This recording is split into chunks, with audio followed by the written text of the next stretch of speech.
This is Station Hope broadcasting to all survivors out there. I'm Atlas, your guide through these dark times. If you're tuning in for the first time, welcome. To our regular listeners, thank you for sticking with us. It's been 3 years since the outbreak began, and each day brings new challenges. But we're still here, still fighting. Let's start with a quick recap for those who might be new to our broadcast or need a refresher. The zombie virus, as we've come to call it, first appeared in major cities across the globe. Initially dismissed as a hoax or a minor concern, it spread rapidly, overwhelming hospitals and then entire urban centers within weeks. Governments fell, infrastructure crumbled, and suddenly, we found ourselves in a world where the dead walk and hunt the living. Now, in 2028, the landscape of our planet has changed dramatically. Cities that once bustled with millions are now eerily quiet, save for the shuffling and groans of the infected. Nature is reclaiming abandoned areas, with vines creeping up skyscrapers and wildlife roaming streets that used to be crowded with cars. But humanity perseveres. Scattered across the country, across the world, are pockets of survivors. Some of you have fortified small towns, others have taken to the wilderness, and a brave few even maintain outposts in the ruins of cities. Wherever you are, whatever your situation, this broadcast is for you. Today, we've got a packed schedule. We'll be covering essential survival tips, community updates, medical advice, and much more. We'll also be taking your questions and sharing your stories. Remember, in this new world, information is as valuable as food and water. So stay tuned, stay alert, and most importantly, stay alive. Let's start with one of the most crucial skills for survival in our post-apocalyptic world: scavenging. Now, I know some of you out there have become experts at this, but for those who are new or looking to refine their techniques, listen up. First and foremost, safety is paramount when scavenging. The most promising locations are often the most dangerous. Supermarkets, pharmacies, and hardware stores are gold mines for supplies, but they're also likely to attract other scavengers and, of course, the infected. When approaching these areas, always scout thoroughly before entering. Look for signs of recent activity, both human and zombie. Fresh tracks, disturbed debris, or the sound of movement should all put you on high alert. Residential areas can be safer alternatives, especially in the suburbs. Many homes were abandoned quickly during the initial outbreak, leaving behind valuable resources. Look for houses with undamaged doors and windows. They're more likely to have been untouched. But remember, just because a house looks empty doesn't mean it is. Always announce your presence before entering. You don't want to surprise any survivors who might be inside and mistake you for a threat. When it comes to what to look for, prioritize the essentials: non-perishable food, water, medical supplies, and tools. Canned goods are your best friend. They last for years and provide necessary nutrition. Don't overlook items like manual can openers. They're worth their weight in gold these days. Water is critical but heavy to transport. Look for water purification tablets or portable filters. They'll allow you to make use of natural water sources safely. First aid kits, antibiotics, and over-the-counter medications should be high on your list. In a world without hospitals, a simple infection can be a death sentence. Tools like crowbars, which can be used for both scavenging and self-defense, are invaluable.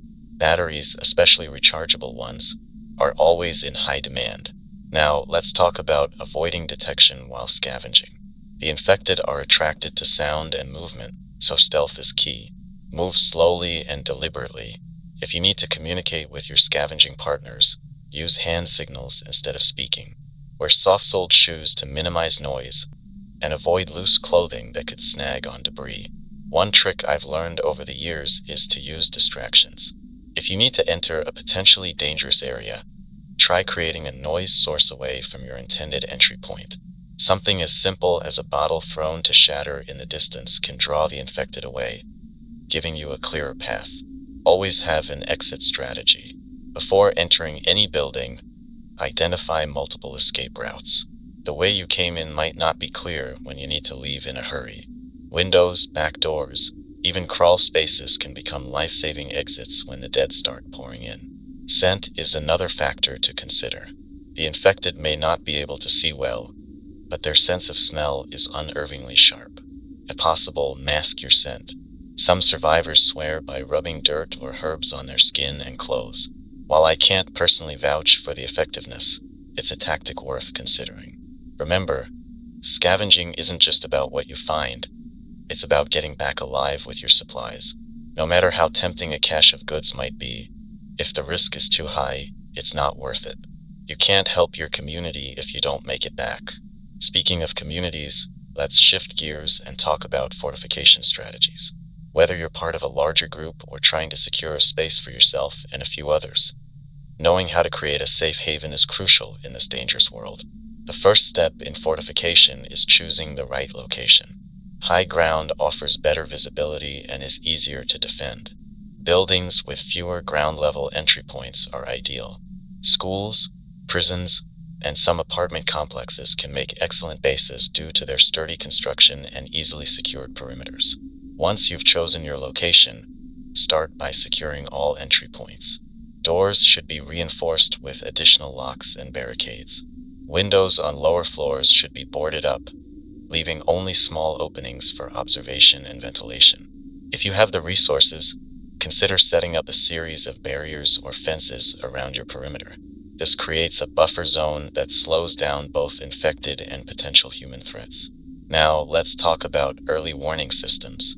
In a world where electricity is scarce, we need to get creative. One effective method is to create noise traps. Surround your perimeter with lines of empty cans or bottles. Anyone or anything trying to approach quietly will likely disturb these, alerting you to their presence. For a more sophisticated system, consider setting up tripwires connected to noisemakers. Just be sure everyone in your group knows where these are to avoid false alarms. Camouflage is another important aspect of fortification. The goal is to make your base look as uninteresting and uninhabited as possible. Cover windows to prevent light from escaping at night. If you're in an urban area, consider using debris and abandoned vehicles to obscure entry points and make your base blend in with the surrounding ruins. One often overlooked aspect of fortification is the importance of rotating guard duties. In our new world, vigilance can mean the difference between life and death. Set up a schedule that allows everyone to take turns keeping watch. This not only ensures that there's always someone on alert, but also prevents exhaustion. Remember, a tired guard is a liability. Now, I want to share a personal experience that highlights the importance of these fortification strategies. A few months ago, I was part of a small group holed up in an old library. We had done a decent job securing the place, or so we thought. One night, we were woken by the sound of breaking glass. A group of infected had managed to break through a window we'd overlooked, a small skylight on the roof. Thankfully, our noise traps alerted us in time, and we were able to contain the situation. But it was a close call, one that taught us the hard way that no detail is too small when it comes to securing your base. Always double-check, always think of what you might have missed. Let's move on to another crucial aspect of survival: water and food safety. In a world where clean water can't be taken for granted, knowing how to purify what you find is essential. The simplest method is boiling. Bring water to a rolling boil for at least 1 minute, or 3 minutes if you're at high altitude. This will kill most pathogens, making the water safe to drink. However, boiling isn't always practical.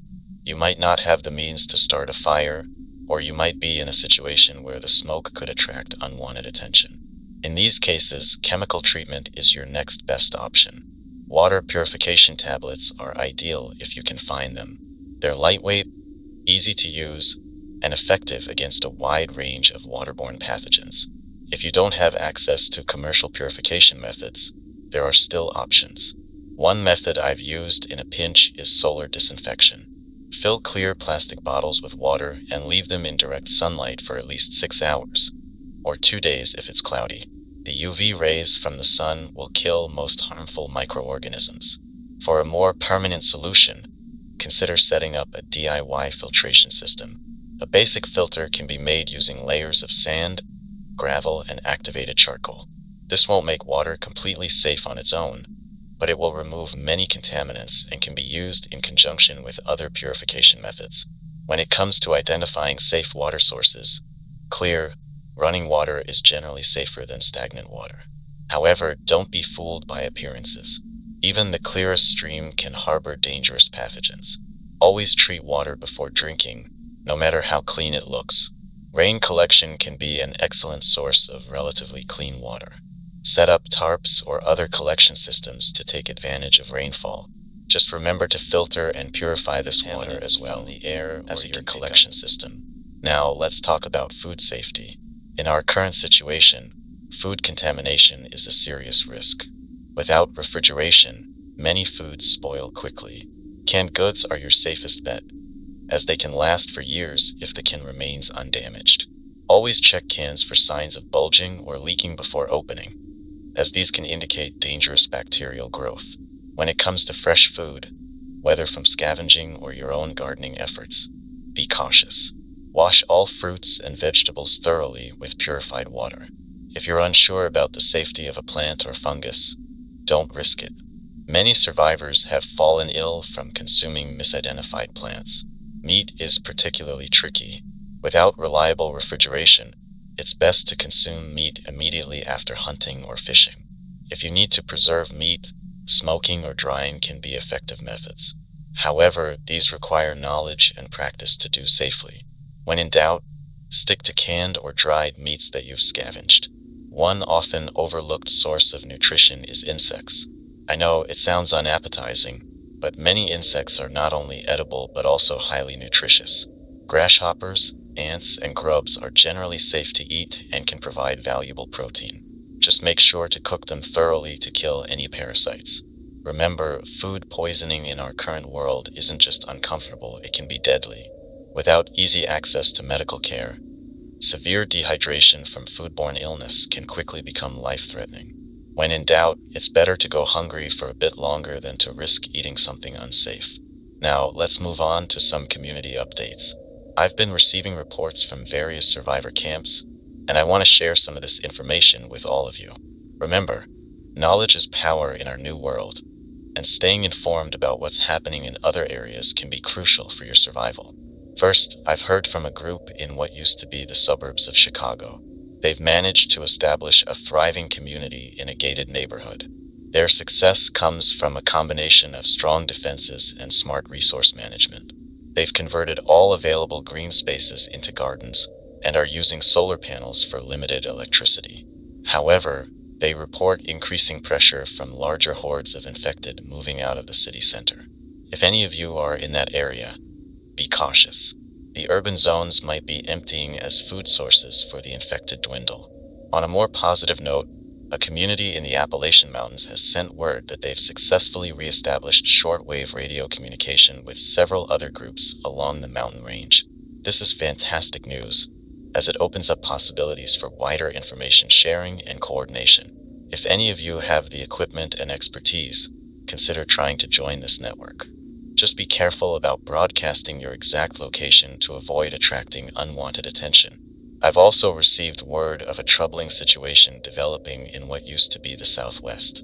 A large, well-armed group has apparently been moving from town to town, forcibly taking supplies from smaller communities. They claim to be the remnants of a military unit, but their tactics suggest otherwise. If you're in that region, be on high alert. Strengthen your defenses and consider establishing communication with neighboring groups for mutual protection. On the topic of protection, I want to touch on some trade opportunities that have been developing between communities. Bartering has become the new economy, and knowing what goods are in high demand can be valuable information. Ammunition has become a hot commodity, especially in areas with high infected populations. If you have a surplus, you can likely trade it for almost anything you need. Just be cautious about who you're trading with and how much you're revealing about your supplies. Medical supplies, particularly antibiotics, are always in high demand. Some communities with former medical professionals have started producing rudimentary medicines. If you have the skills and resources to do this safely, it could be a valuable service to offer. Surprisingly, one item that's become unexpectedly valuable is salt.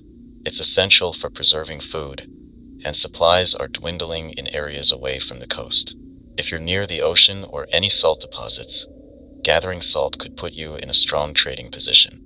Seeds have also become incredibly valuable, As more communities start to focus on agriculture for long-term survival, the demand for a variety of seeds has skyrocketed. If you come across any seed storage facilities in your scavenging, consider it a major find. Now, I need to issue a warning about some dangerous areas that have been reported. A massive horde of infected has been spotted moving slowly northward along the former I-95 corridor on the East Coast. If you're in that area, especially in parts of Virginia or Maryland, be prepared to either fortify heavily or consider relocating. This horde is unlike anything we've seen before, numbering in the tens of thousands. There's also been an increase in infected activity around major river systems. Theories suggest that the sound of running water might be attracting them. If you're camped near a river, lake, or any significant water source, be extra vigilant. On a different note, there have been reports of unusual infected behavior in some areas. Survivors in the Pacific Northwest have observed infected seemingly working together to overcome obstacles. While we've always known they respond to sound and movement, this level of coordination is unprecedented and deeply concerning. If any of you have observed similar behavior, please find a way to let us know. Understanding how the infected are changing could be crucial for our long-term survival. Now, let's move on to a topic that's crucial for all of us: medical emergency management. In our current world, even minor injuries or illnesses can become life-threatening without proper care. I'm not a doctor, but I've gathered information from medical professionals who've survived, and I want to share some of this vital knowledge with you. First, let's talk about treating common injuries. Cuts and scrapes might seem minor, but in a world where tetanus and other infections are constant threats, proper wound care is essential. Always clean wounds thoroughly with purified water. If you have access to antiseptic solutions like iodine or hydrogen peroxide, use them. In a pinch, high-proof alcohol can work as a disinfectant, though it will sting quite a bit. For deeper cuts, closing the wound is important. If you don't have sutures, you can use superglue in an emergency. Apply it carefully to hold the edges of the cut together. This isn't ideal, but it's better than leaving a wound open in our current environment. Broken bones are another common injury in our hazardous world. If you suspect a fracture, immobilization is key. Create a splint using whatever rigid materials you have available. Wood, plastic, even rolled up newspapers can work. Pad the splint with soft materials to prevent further injury, and secure it firmly but not so tight as to cut off circulation. Burns are particularly dangerous due to the risk of infection. For minor burns, cool the area with clean water and cover with a sterile dressing if possible. For more severe burns, do not remove any clothing stuck to the burn, as this can cause further damage. Cover the area with a clean, dry cloth and seek help if possible. Now, let's discuss a critical skill: recognizing and managing infections. In a world without easy access to antibiotics, preventing infection is your best defense. Keep wounds clean and covered. Watch for signs of infection like increased redness, swelling, warmth around the wound, or pus. If you notice these signs, act quickly. One effective method for drawing out infection is to create a poultice. Garlic has natural antibacterial properties. Crush cloves of garlic into a paste and apply it to the infected area. Then cover with a clean cloth. Change this dressing at least twice a day. It's not as effective as modern antibiotics, but it can help manage minor infections. If you're fortunate enough to have any antibiotics, use them wisely. They're precious resources. Only use them for clear signs of bacterial infection, not for viral illnesses or as a preventative measure. When you do use them, it's crucial to complete the full course, even if symptoms improve. Stopping early can lead to antibiotic-resistant bacteria, which is the last thing we need in our current situation. Let's talk about some improvised medical tools. In the absence of proper medical equipment, we often need to get creative. A clean, sharp knife can serve as a scalpel in emergencies. Fishing line can be used as suture material if sterilized by boiling. Clean cloths or t-shirts can be cut into bandages. Tampons, if you can find them, are excellent for packing deep wounds due to their absorbency and relative sterility. For splinting materials, magazines wrapped tightly around a limb can provide good support. Car floor mats, cut to size, can serve as neck braces in case of suspected spinal injuries. The insides of pens can be used as emergency tracheostomy tubes, though this should only be attempted as an absolute last resort. Now, let's address an often overlooked but critical aspect of survival: mental health. The constant stress and trauma of our new reality can take a severe toll on our minds. While we may not have access to professional mental health care, there are strategies we can use to support our psychological well-being. First and foremost, maintain a routine. In a world of chaos, having a structured day can provide a sense of normalcy and control. Set regular times for meals, work, and rest. This can help combat the feeling of helplessness. Physical exercise is crucial, not just for maintaining physical health, but for mental well-being too. Regular activity, even if it's just a walk around your secured perimeter, can help reduce stress and improve mood. If possible, try to get some sunlight each day. Vitamin D deficiency can contribute to depression, and sunlight helps regulate our sleep cycles. Speaking of sleep, prioritize it. I know it's not easy with the constant threat of danger, but adequate sleep is essential for both physical and mental health. If you're in a group, set up a watch schedule that allows everyone to get uninterrupted rest. Social connections are more important than ever. If you're with a group, make time for non-survival related interactions. Share stories, play games if you have them, anything to maintain a sense of human connection. If you're alone, try to find safe ways to connect with other survivors. This broadcast is one way, but if you can establish communication with nearby groups, it can be immensely beneficial for your mental health. Mindfulness and meditation techniques can be powerful tools for managing stress and anxiety. Simple deep breathing exercises can help calm your mind in moments of panic. Try this. Breathe in slowly for a count of 4, hold for 4, then exhale for 4. Repeat this for a few minutes whenever you feel overwhelmed. It's also important to acknowledge and process your emotions. We've all lost so much, and it's natural to feel grief, anger, and fear. Don't try to suppress these feelings. If possible, talk about them with others. If you're alone, consider keeping a journal. Writing down your thoughts and experiences can be a cathartic way to process trauma. Remember, it's okay to not be okay. We're living through an unprecedented catastrophe, and feeling scared, sad, or angry is a normal response. What's important is that we don't let these feelings paralyze us. Acknowledge them, process them as best you can, and keep moving forward. Now, I want to address a question that many of you have asked: how to deal with the guilt of survival.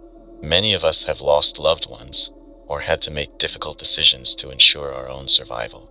This survivor's guilt can be overwhelming, but it's important to remember that your survival is not a betrayal of those who didn't make it. By surviving, you honor their memory and carry forward the hope for humanity's future. One way to cope with this guilt is to find purpose in your survival.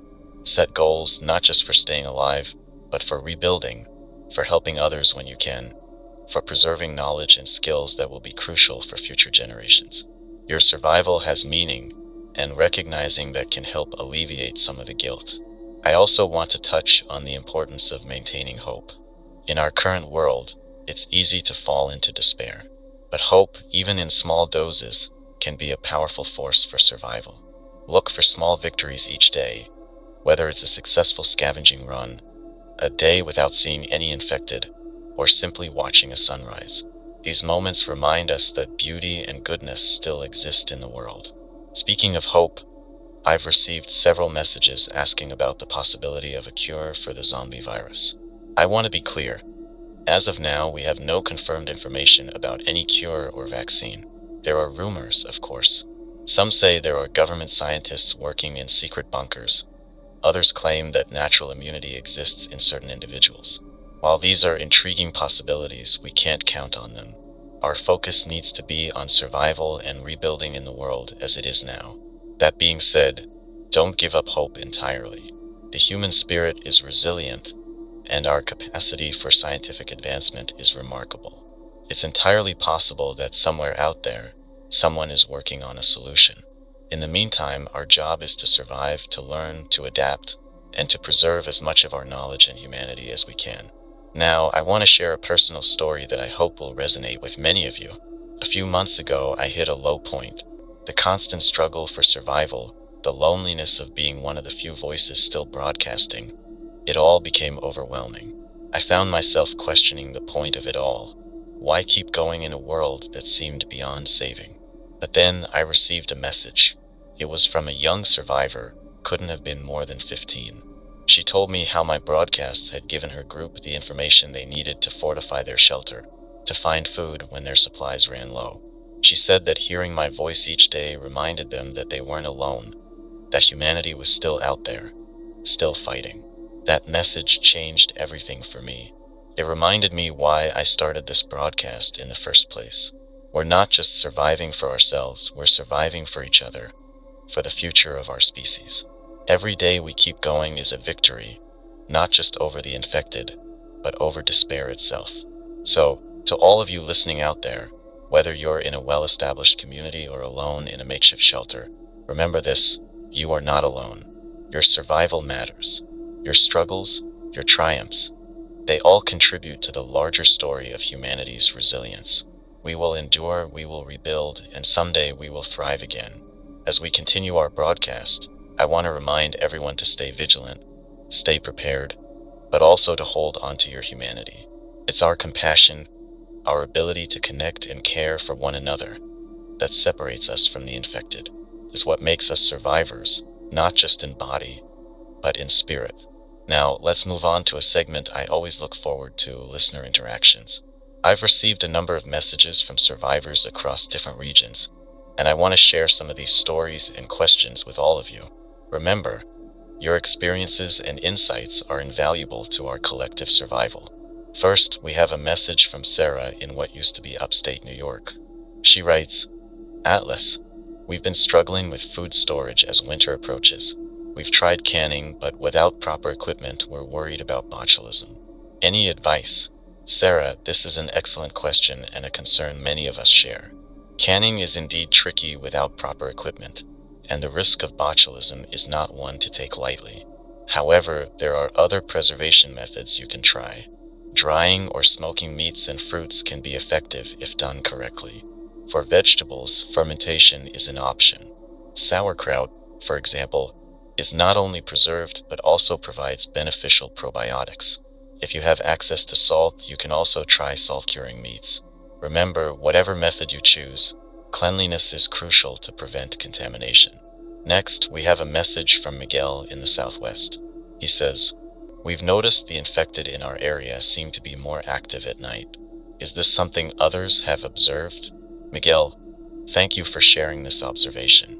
It's fascinating, and you're not the first to report it.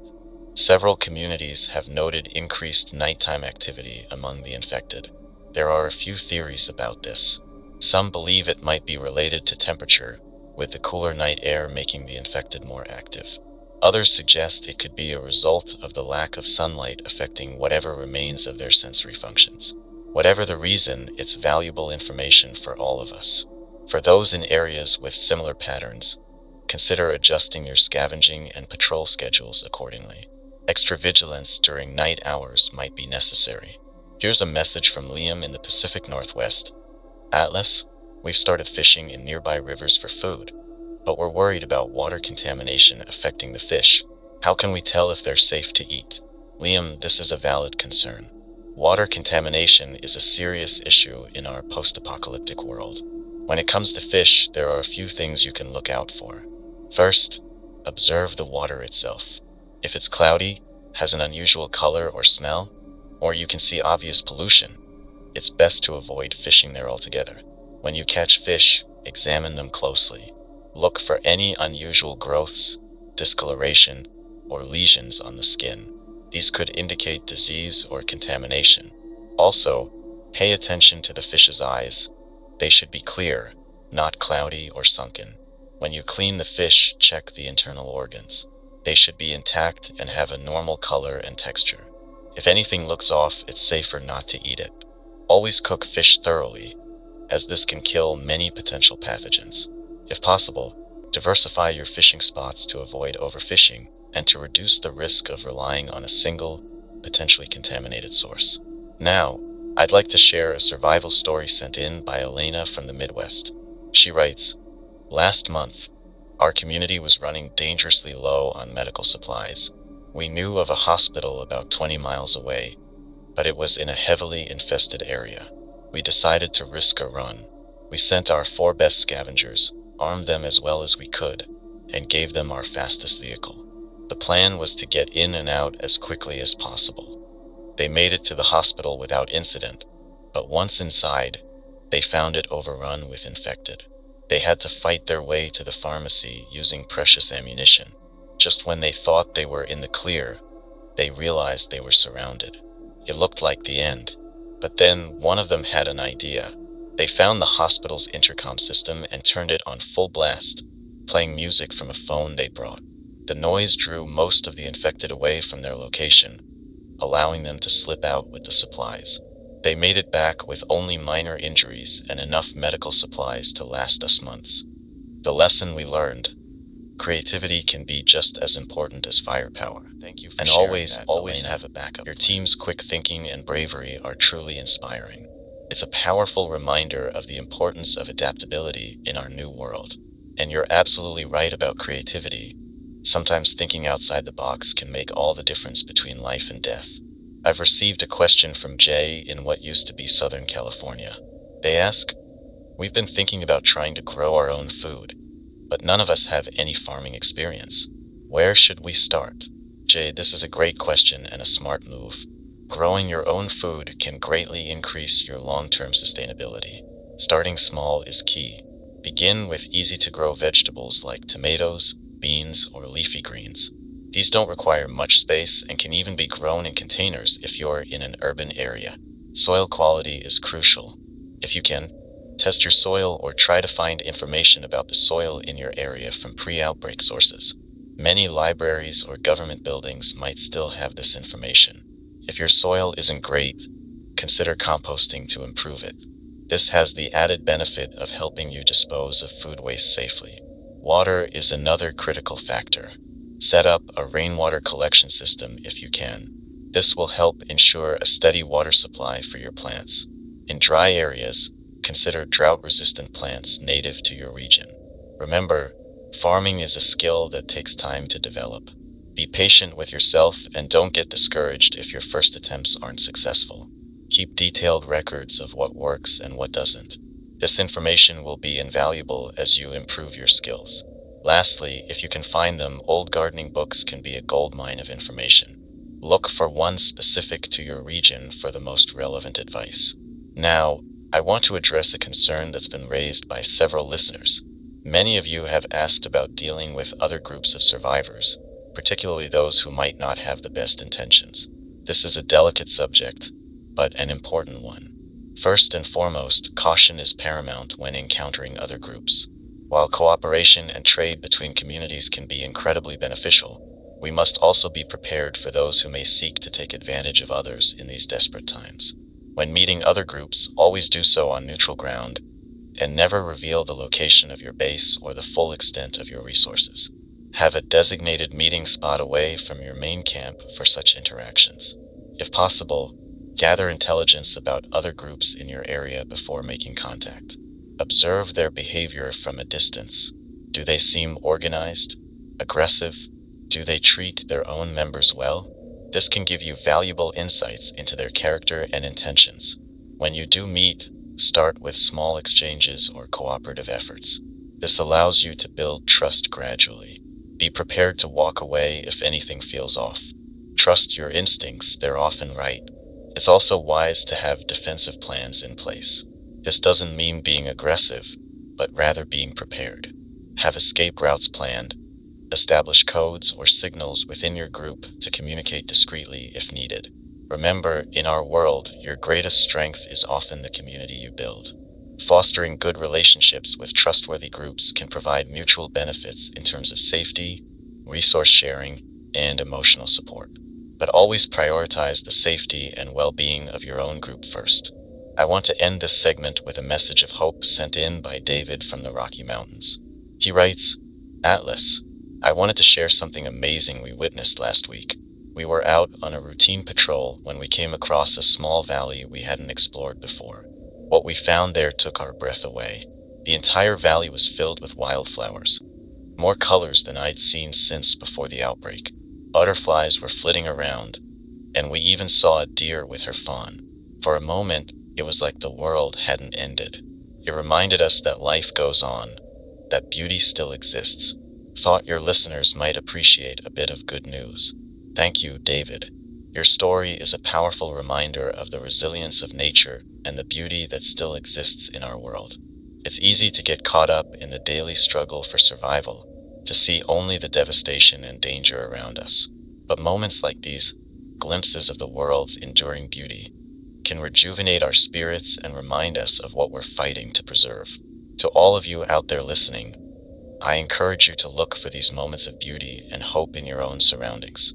They might be small, a resilient plant growing through a crack in the concrete, a colorful sunset, or the laughter of children in your community. These moments are precious. They remind us of our humanity and give us the strength to carry on. As we continue to face the challenges of our new world, let's hold onto these reminders of life's persistence. They are proof that no matter how dark things seem, there is always hope for renewal, for regrowth, for a better tomorrow. Stay strong, stay safe, and keep surviving. As we move forward in our broadcast, I want to take some time to delve into the history of this apocalypse. Understanding how we got here is crucial not only for our collective memory, but also for learning from past mistakes and better preparing for our future. Let's start by recounting the early days of the outbreak. It all began in late 2024. The first reports were dismissed as sensationalist journalism or internet hoaxes. Videos of supposed zombies attacking people in major cities around the world were initially thought to be elaborate pranks or viral marketing for a new horror film. How wrong we were. Within weeks, it became clear that this was no hoax. The virus, which we now simply call the Z virus, spread with terrifying speed. It seemed to have multiple vectors of transmission, blood and saliva being the primary ones, but there were also cases of airborne transmission in heavily infected areas. The first major city to fall was Sao Paulo, Brazil. The densely populated urban center became a breeding ground for the infected. Within days, the city's infrastructure collapsed. Emergency services were overwhelmed. Hospitals became death traps, and attempts to quarantine the infected proved futile. As panic spread, so did the virus. Air travel, initially seen as an evacuation method, became one of the primary means of global transmission. By the time governments began to impose travel bans, it was already too late. The virus had reached every continent. I remember the day when the gravity of the situation truly hit home. It was a Tuesday, and I was at work in the radio station. We'd been reporting on the growing crisis, but it still felt distant, like something happening in far-off places. Then we got the call to broadcast the emergency alert. The president's voice came through, declaring a state of national emergency, announcing citywide quarantines, and urging citizens to stay in their homes. The streets outside the station quickly descended into chaos. People were panic buying, looting stores for supplies. The sound of sirens was constant. And then, amidst the chaos, we saw our first infected. It was a man in a business suit, his movements jerky and unnatural, his eyes vacant. He attacked a woman on the street, biting into her neck with inhuman strength. That's when we knew this was real, and our world would never be the same. In those early days, there was so much confusion and misinformation. Some religious groups claimed it was divine punishment. Conspiracy theorists blamed everything from secret government experiments to alien invasions. The truth, as far as we know, was both simpler and more terrifying. This was a virus, one that we didn't understand and couldn't control. Governments tried various approaches to contain the spread. Some opted for aggressive quarantine measures, others attempted mass evacuations. None were ultimately successful. The military was deployed in many countries, with orders to contain the infected by any means necessary. This led to some of the darkest moments in the early days of the outbreak, with soldiers forced to fire on civilians who might be infected. The collapse of global communication networks made it difficult to know what was happening in other parts of the world. But from the scattered reports we received, it was clear that nowhere was safe. The infected seemed to be everywhere. One of the most devastating blows came when we realized that the dead were reanimating. This discovery changed everything. Hospitals and morgues, already overwhelmed, became outbreak epicenters. The traditional methods of dealing with the deceased were no longer safe. Mass graves and cremations became commonplace, adding to the trauma of those who had lost loved ones. As major cities fell, millions fled to rural areas. This exodus led to its own set of problems. Small towns were overwhelmed by the sudden influx of people. Resources quickly ran scarce, leading to conflict. In many places, existing social and political tensions exploded into violence, further complicating survival efforts. The breakdown of law and order was swift in many areas. Police forces, already stretched thin, were often among the first to be infected due to their close contact with the public. In some cities, officers simply abandoned their posts to protect their own families. The power vacuum left behind was often filled by local strongmen or gangs, adding another layer of danger for survivors. One of the most heartbreaking aspects of the early outbreak was the loss of knowledge and expertise. Many of the first to fall were medical professionals, first responders, and scientists, the very people we needed most to combat the virus. Universities and research facilities, which might have been often located in urban centers that quickly became overrun. The global economy, already strained by the panic, completely collapsed within months. Stock markets crashed, banks failed, and currencies became worthless. We quickly reverted to a barter economy, with essential goods like food, water, and ammunition becoming the new currency. Infrastructure failures compounded our problems. Power grids failed, water treatment plants went offline, and fuel became scarce. This forced survivors to quickly adapt to a world without modern conveniences. Skills that had been obsolete for generations suddenly became essential for survival.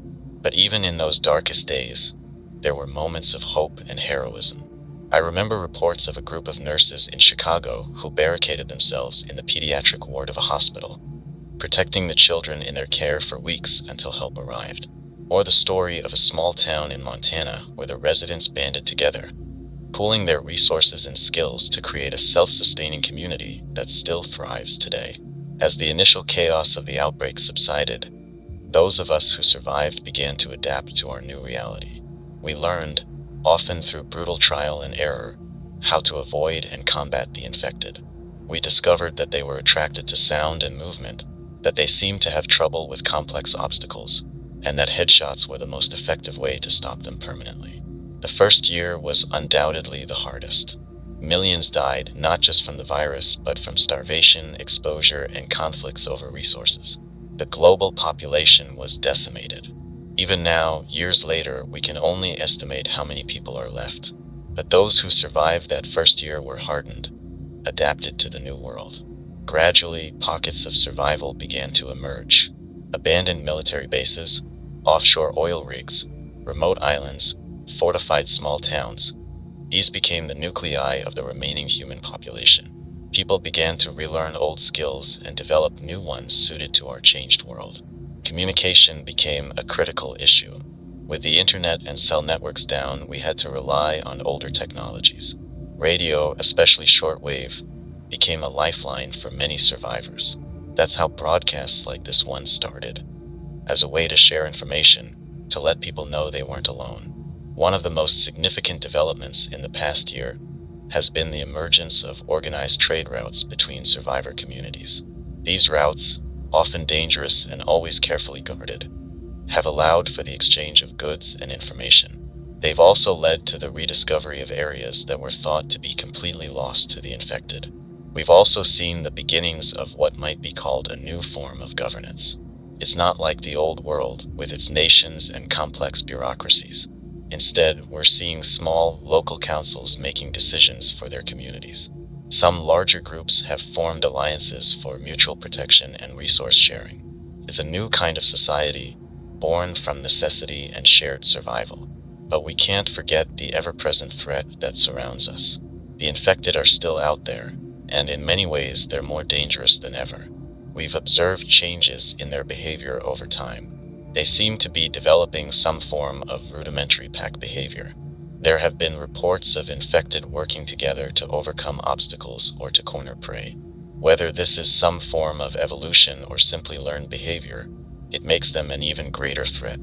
We've also had to contend with the changing seasons and their effect on both us and the infected.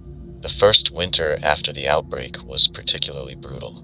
Many survivors, especially those who fled cities for rural areas, were unprepared for the harsh conditions. We learned the hard way about the importance of winterizing our shelters and stockpiling food. Interestingly, we've noticed that extreme cold seems to slow down the infected. In areas with harsh winters, they become sluggish, sometimes even freezing in place. This has led some survivor groups in northern areas to adopt a strategy of winter offensives, using the cold months to reclaim territory and scavenge supplies. On the flip side, summer brings its own challenges. The heat accelerates decomposition, making the infected even more of a biohazard. The smell alone can be overwhelming in areas with large numbers of infected. We've had to develop new strategies for dealing with this, including the use of masks and protective gear even when the infected aren't in sight. As we approach the third anniversary of the outbreak, it's important to reflect on how far we've come. We've survived the initial chaos, adapted to a world without modern infrastructure, and begun the long process of rebuilding. But we can't become complacent. The infected are still a constant threat, and we face new challenges every day. Looking ahead, there are still so many unanswered questions. Will the infected eventually die out, or will they continue to be a threat indefinitely? Is there a cure out there somewhere waiting to be discovered?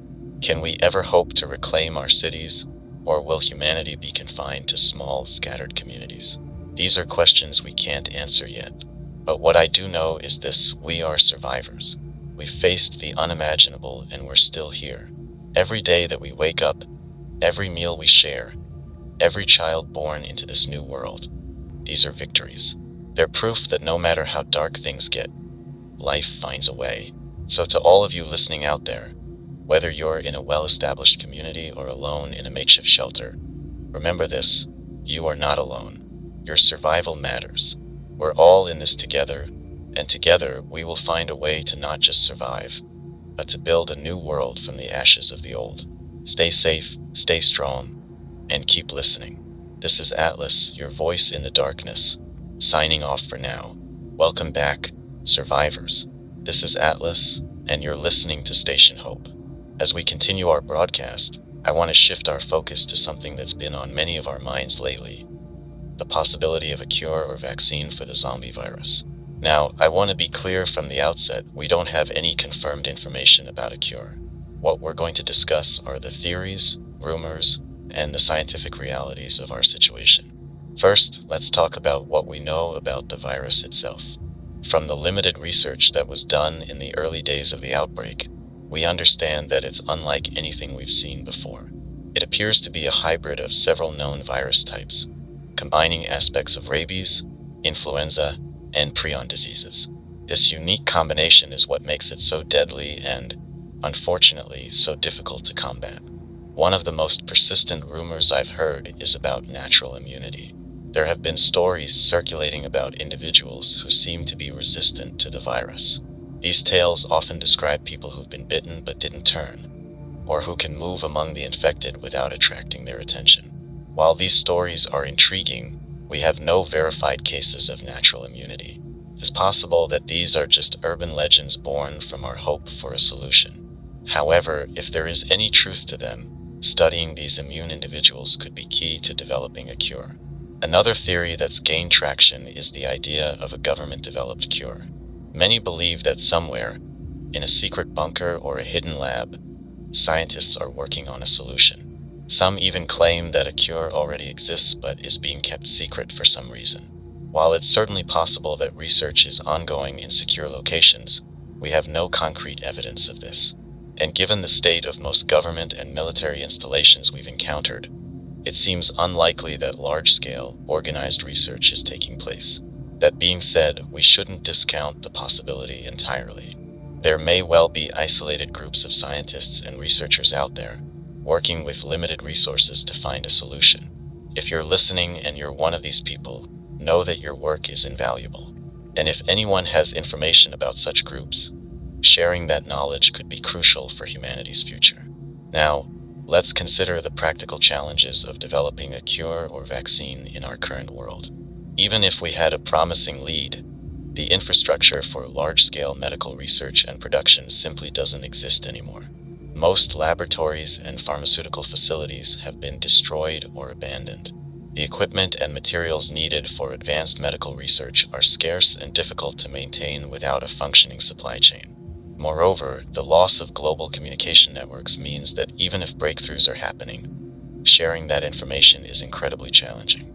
This is one of the reasons why maintaining and expanding our communication networks is so crucial. Every piece of information we can share might be the missing puzzle piece someone else needs. Despite these challenges, there are steps we can take. For those of you with medical or scientific backgrounds, your knowledge is more valuable than ever.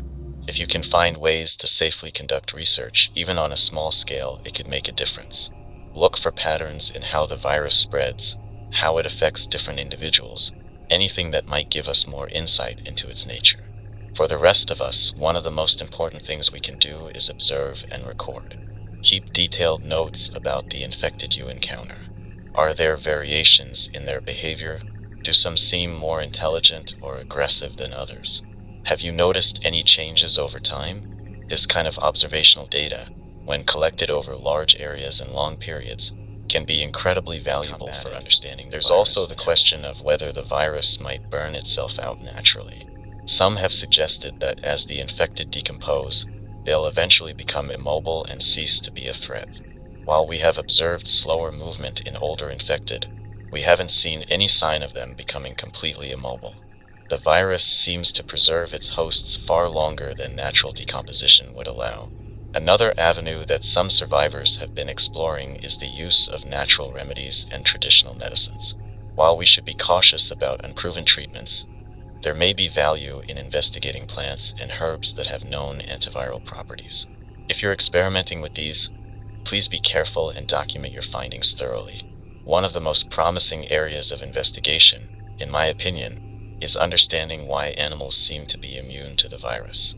As far as we know, only humans are susceptible to becoming infected.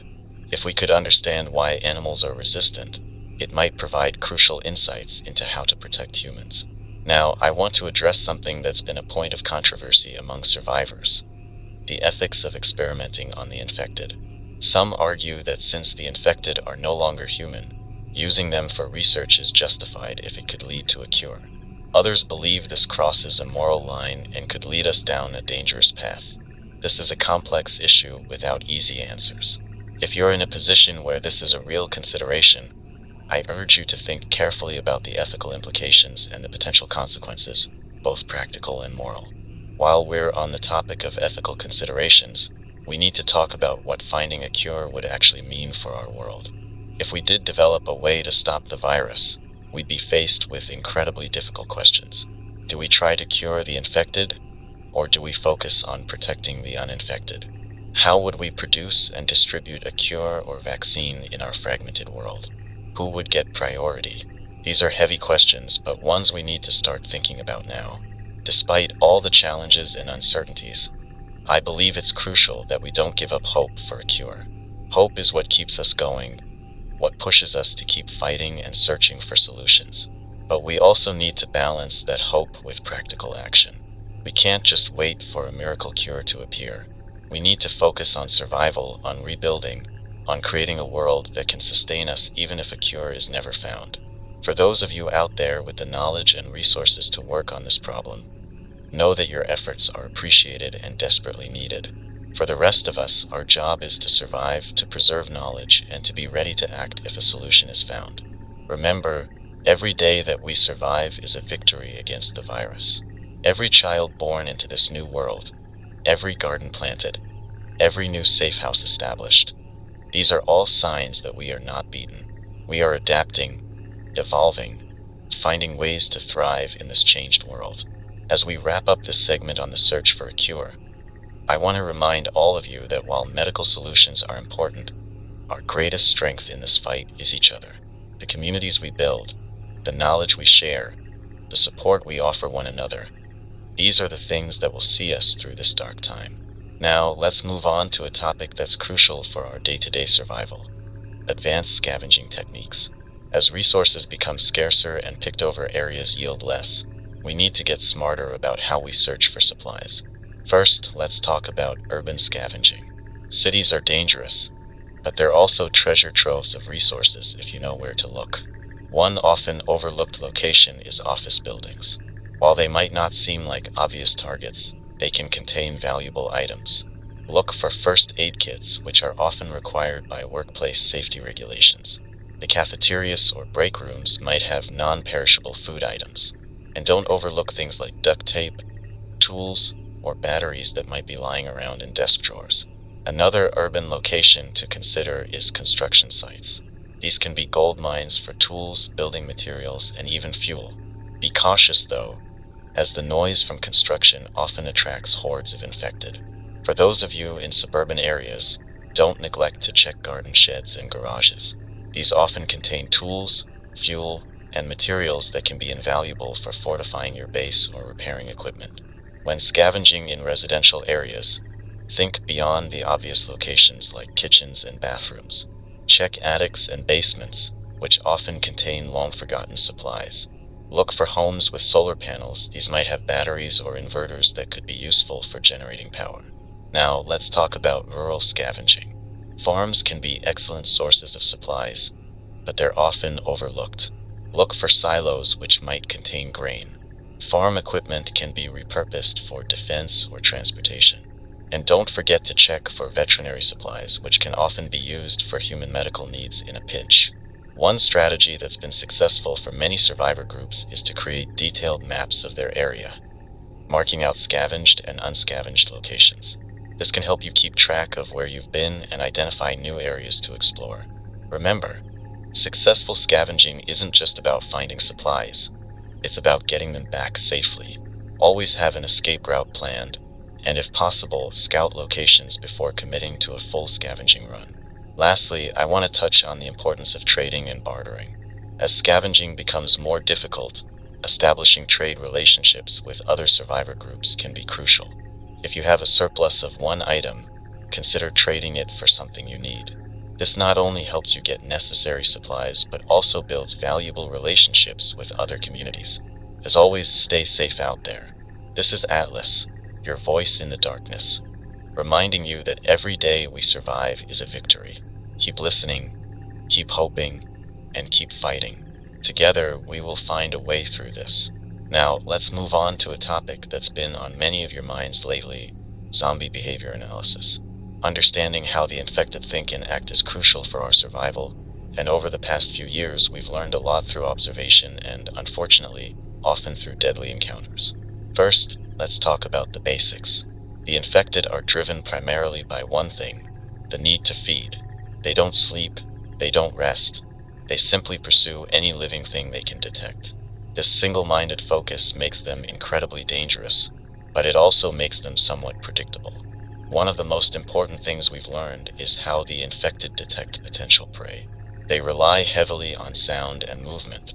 Their eyesight seems to be poor, especially in low light conditions, but their hearing is remarkably acute. This is why stealth is so crucial when moving through infected areas. A single misplaced step or a dropped item can alert every infected in the vicinity.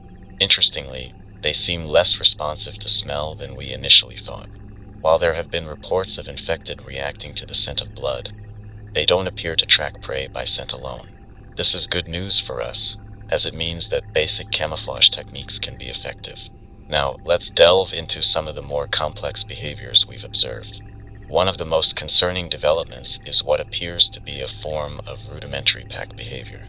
In the early days of the outbreak, the infected seemed to act entirely independently of each other. Now, however, we're seeing signs of coordination. For example, there have been multiple reports of infected working together to overcome obstacles. Survivors have described seeing infected form human pyramids to scale walls, or work in tandem to break down barricades. This level of cooperation suggests that there might be more left of their original intelligence than we initially believed. We've also noticed variations in behavior between different infected. Some seem more aggressive, actively seeking out prey, while others are more passive, only attacking when something comes near. This variation could be due to differences in how long they've been infected, or it could indicate that the virus affects individuals differently. Another interesting observation is the infected's reaction to fire. While they don't seem to fear it in the way that living humans would, they do avoid it. This can be used to your advantage when setting up defenses or creating escape routes. One behavior that's particularly useful for survivors to understand is the infected's tendency to be drawn to areas of past activity. If there was a large group of survivors in an area, or if there was a significant conflict, infected tend to linger in that location for some time afterward. This means that areas of past human activity can be more dangerous than seemingly untouched locations. We've also observed that the infected seem to be more active at night. This could be due to the cooler temperatures, or it could be a result of decreased sensory input, making them more sensitive to any stimuli they do detect. Whatever the reason, it means that nighttime travel is particularly dangerous. Now, let's talk about some of the theories about why the infected behave the way they do. The prevailing theory is that the virus hijacks the brain's basic functions, driving the infected to spread the virus through biting and other forms of close contact. The virus seems to shut down higher brain functions while amplifying base instincts and reflexes. This theory explains a lot of what we see, like the infected's tireless pursuit of prey and their apparent lack of pain response. However, it doesn't fully account for some of the pack coordination I mentioned earlier. Some researchers, before communication broke down, were suggesting that the virus might be more akin to a parasite, actively controlling its host rather than simply destroying brain function. This could explain the occasional flashes of seeming intelligence we've observed in infected behavior. Another interesting theory is that the infected retain some level of their original personality or memories. This idea comes from observations of infected seeming to linger in areas that were significant to them in life, like their homes or workplaces. While this is far from confirmed, it's something to keep in mind when moving through areas with personal significance. Understanding infected behavior isn't just academic, it's a matter of life and death. By knowing how they think and act, we can better predict their movements and avoid dangerous situations. For example, knowing that they're drawn to sound means that creating noise distractions can be an effective way to clear a path through infected-heavy areas. It's also important to understand that infected behavior can change over time. We've seen evidence that older infected, those who have been turned for a longer period, behave differently than freshly turned infected. The older ones seem slower but also somehow more cunning, often lying in wait rather than actively pursuing prey. This brings us to an important point. Never assume you know everything about how the infected will behave. Always be prepared for the unexpected. Complacency kills in this new world. Now, I want to address some of the more unusual behaviors that have been reported. There have been isolated accounts of infected using simple tools like rocks to break windows or sticks as clubs. While these reports are unconfirmed, they're concerning. If the infected are capable of tool use, even at a basic level, it could significantly change how we approach defense and avoidance strategies. There have also been reports of infected exhibiting behavior that almost seems emotional. Survivors have described seeing infected pause at the sight of familiar objects or places, or react with what appears to be anger or frustration when unable to reach prey. While we should be cautious about anthropomorphizing the infected, these observations suggest that there might be more going on in their minds than we initially thought. One particularly troubling behavior that's been consistently reported is the infected's ability to remember routes and paths. If an infected pursues prey down a particular path, it seems to remember that route and will check it again in the future. This means that once an infected has found a way into your safe house or community, it's likely to return to that entry point repeatedly. Understanding this behavior is crucial for maintaining long-term security. It means that any breach in your defenses needs to be not just repaired, but altered. Simply fixing a broken fence or door may not be enough if the infected remember that it was once a weak point. Now, let's talk about how we can use our understanding of infected behavior to our advantage. One strategy that's proven effective is the use of noisemakers to direct infected movement. By strategically placing devices that make intermittent noise, you can effectively herd infected away from areas you need to access. Another tactic is to use the infected's poor eyesight against them. Moving very slowly in low light conditions can sometimes allow you to pass right by infected without being detected. Some survivors have even reported success with using simple disguises, like covering themselves in mud or worn clothes to blend in with the surroundings. Understanding the infected's aversion to fire has led some communities to create fire barriers around their settlements. While this can be effective, it's also risky. The light and smoke can attract infected from a wide area, potentially creating a larger problem than it solves. One of the most effective strategies we've seen is the use of elevated pathways and structures. The infected seem to have difficulty with complex climbing, so creating routes that require ladders or rope climbs can provide safe passage through otherwise dangerous areas. It's also worth noting that infected behavior can be influenced by environmental factors. In extreme cold, they become sluggish and less responsive. In intense heat, they seem to degrade faster. Understanding these patterns can help you plan safer travel routes and times. Now, I want to stress the importance of sharing information about infected behavior. If you observe something new or unusual, find a way to spread that knowledge. It could save lives. This is one of the reasons why maintaining communication networks between survivor communities is so crucial. Remember, our understanding of the infected is constantly evolving. What we think we know today might be proven wrong tomorrow. Always be observant, always be cautious, and never underestimate the infected. They may not be human anymore, but they're far from mindless. As we continue to study and understand infected behavior, we're not just learning how to survive, we're learning how to reclaim our world. Every piece of knowledge we gain is a step towards a future where we're not just surviving, but thriving. Before we move on to our next topic, I want to remind all of you listening that while understanding the infected is important, it's equally important to remember our own humanity. In our struggle to survive, we can't lose sight of what makes us different from the infected. Our ability to think, to feel, to care for one another, these are our greatest strengths. Stay safe out there, survivors. Keep watching, keep learning, and keep sharing what you know. Together, we'll find a way through this darkness. This is Atlas, your voice in the apocalypse, reminding you that knowledge is power, especially in our new world. Now, let's turn our attention to a topic that's becoming increasingly important as we look to the future: agriculture and food production in our post-apocalyptic world. As scavenging becomes more difficult and dangerous, the ability to grow our own food is becoming crucial for long-term survival. First, let's talk about small-scale farming. Even if you only have a small plot of land or a rooftop, you can still produce a significant amount of food. Container gardening is an excellent option for those with limited space.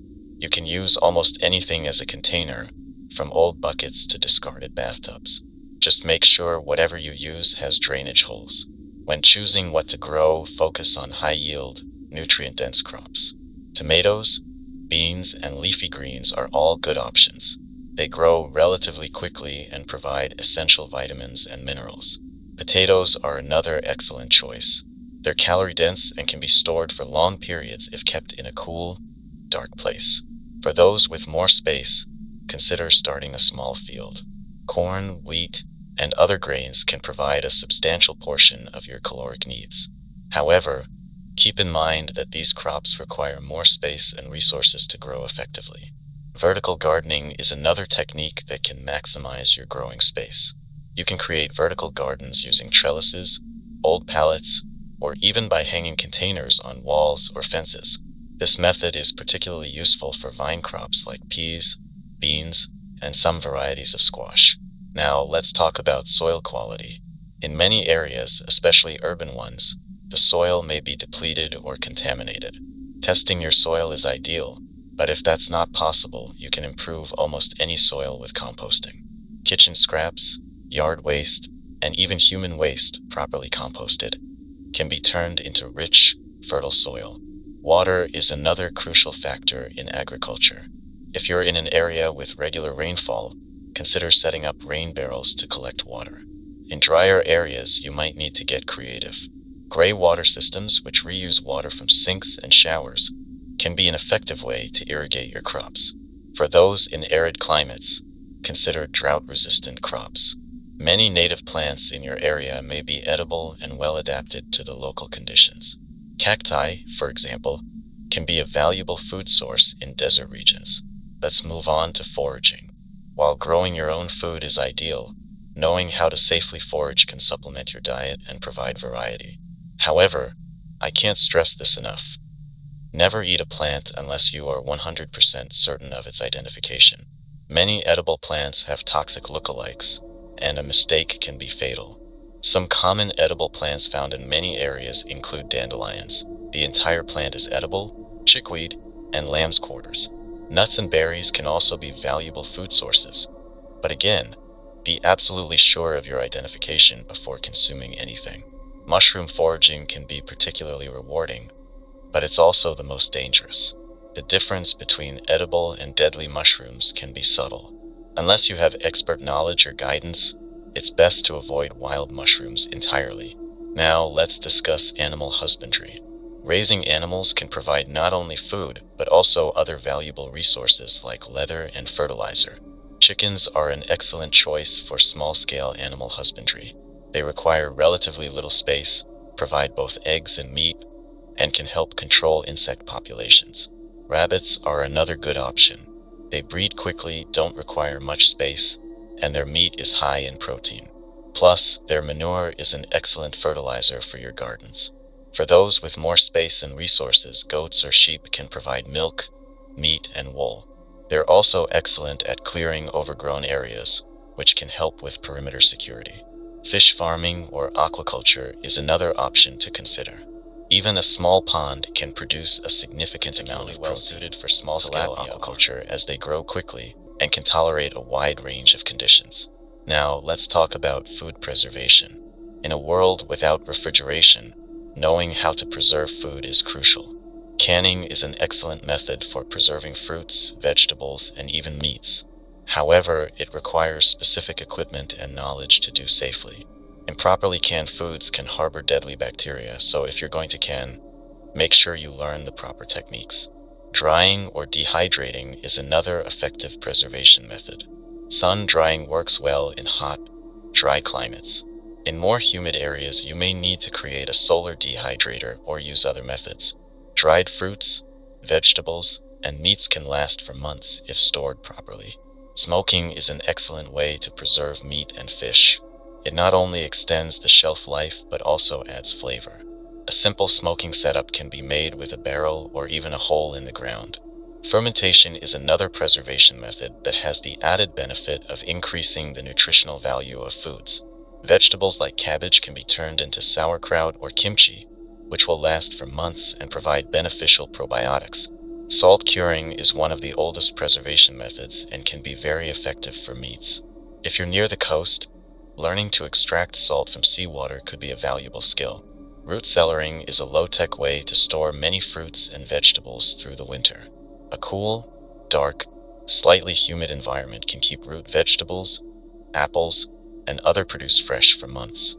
Now, let's address some of the challenges you might face in food production. Pests can be a major issue. In our current world, chemical pesticides are scarce and can be dangerous to use without proper equipment. Instead, focus on natural pest control methods. Companion planting, where you plant certain crops together to deter pests, can be very effective. For example, planting marigolds around your vegetables can help repel many insects. Crop rotation is another important technique. By changing what you plant in each area year to year, you can help prevent soil depletion and reduce pest problems. Disease can also be a significant threat to your crops. Maintaining plant diversity can help prevent the spread of diseases. If you notice signs of disease in your plants, remove the affected plants immediately to prevent it from spreading. Climate change is another factor we need to consider. Weather patterns have become more erratic since the outbreak, with some areas experiencing more extreme temperatures and others dealing with changes in rainfall patterns. Be prepared to adapt your growing strategies as conditions change. One more challenge to be aware of is the threat from other survivors. As food becomes scarcer, well-established gardens or farms may become targets for desperate groups. Consider camouflaging your growing areas or integrating them into your overall defense strategy. Now, I want to touch on the importance of seed saving. In our new world, the ability to produce your own seeds is invaluable. Learn how to properly collect and store seeds from your best producing plants.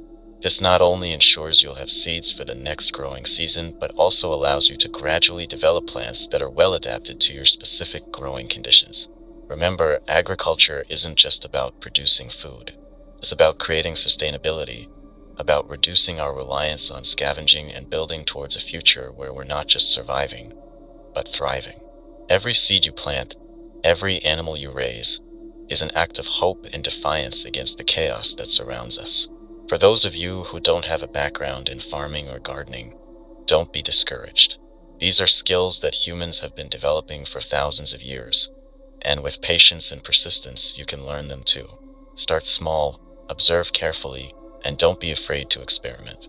Sharing knowledge is also crucial. If you have farming or gardening experience, consider teaching others in your community. If you're just starting out, don't hesitate to seek advice from those with more experience. In this new world, we all need to be both teachers and students. Before we move on to our next topic, I want to remind all of you that food production is about more than just survival. The act of growing something, of nurturing life in the midst of so much death, can be incredibly powerful for our mental and emotional well-being. It connects us to the rhythms of nature, gives us a sense of purpose, and reminds us that even in the darkest times, life persists. Stay strong, stay hopeful, and keep growing, both your food and yourselves.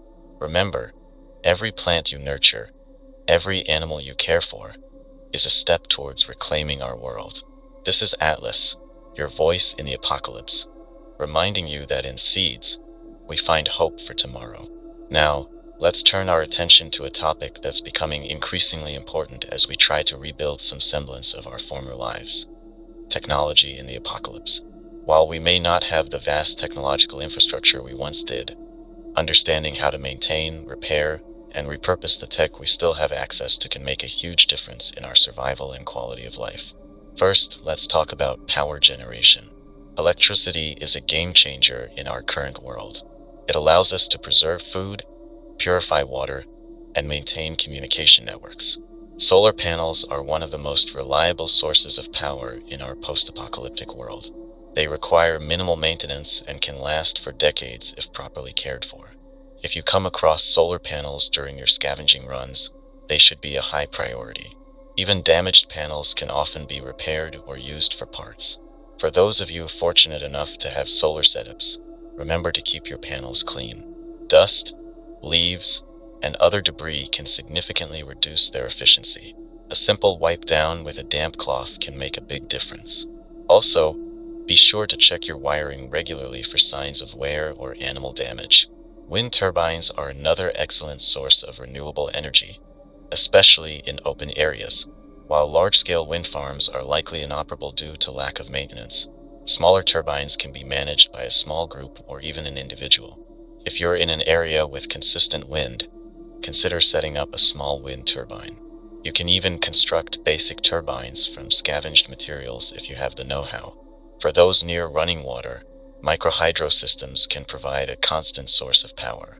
These systems use the flow of water to generate electricity and can be surprisingly efficient. Even a small stream can generate enough power to run essential equipment. Now, let's discuss batteries. In our current world, the ability to store power is just as important as generating it. Car batteries can be repurposed for storing solar or wind power. Deep cycle batteries, often found in RVs or boats, are even better for this purpose. If you come across any lithium-ion batteries from old electronics, these can be extremely valuable. With the right setup, you can create battery banks to store significant amounts of power. Remember, proper battery maintenance is crucial. Keep your batteries clean and dry, and protect them from extreme temperatures. Overcharging can significantly reduce battery life, so if possible, use charge controllers with your power generation systems. Let's move on to communication technology. In a world where the internet and cell networks are down, alternative forms of communication become vital. Two-way radios, especially those with long-range capabilities, are incredibly valuable.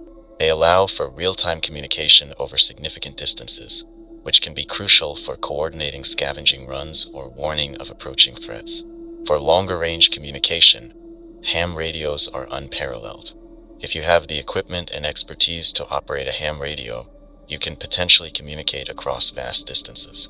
This can be invaluable for gathering information about conditions in other parts of the country or even the world. Maintaining these communication devices is crucial. Keep them dry and protected from extreme temperatures. If possible, have spare parts, especially antennas and power supplies, as these are often the first components to fail. Now, let's talk about repurposing everyday items for survival. Old smartphones, even without cellular service, can be incredibly useful. They often have built-in compasses, maps, and can be used as calculators or for storing important information. If you can keep them charged, their flashlight function can be a lifesaver. Laptops, if you can power them, can be used to store vast amounts of information. Consider creating offline archives of medical information, survival guides, and maps. This kind of digital library could be invaluable, especially as physical books deteriorate over time. Even old appliances can find new uses. The motors from washing machines or dryers can be repurposed for all sorts of projects, from water pumps to small wind turbines. The drums from these appliances can be used as rain barrels or for composting. Let's not forget about transportation. While fuel is becoming increasingly scarce, electric vehicles, if you can keep them charged, can be incredibly valuable. They're quiet, which helps avoid attracting infected, and with solar charging, they can provide reliable transportation without the need for gasoline. For those of you with some technical skills, consider learning about basic robotics. Simple robots can be created from scavenged electronics and can be used for everything from perimeter monitoring to exploring dangerous areas. Now, I want to address a question many of you have asked. What about the possibility of getting the internet back up and running? While re-establishing is likely impossible with our current resources, local networks are certainly possible. Some communities have had success in creating small-scale wireless networks using old routers and long-range antennas. These networks allow for information sharing and communication within a limited area. Remember, the key to technology in our new world is adaptability. Don't be afraid to experiment and think outside the box. A DVD player might not be useful for watching movies anymore, but its components could be repurposed for other projects. Every piece of technology, no matter how outdated it might seem, has potential value. Let's talk about medical technology. While we may not have access to advanced hospital equipment, there's still a lot we can do. Blood pressure cuffs, stethoscopes, and other basic diagnostic tools are still incredibly useful and relatively easy to maintain. If you come across any kind of medical equipment during your scavenging, grab it. Even if you don't know how to use it, someone in your community might. For those with more advanced technical skills, think about the possibility of creating basic medical devices. Simple X-ray machines, for example, can be constructed with the right knowledge and materials. While these homemade devices won't be as sophisticated as their professional counterparts, they could still be incredibly valuable for diagnosing injuries or illnesses. Now, let's discuss water purification technology.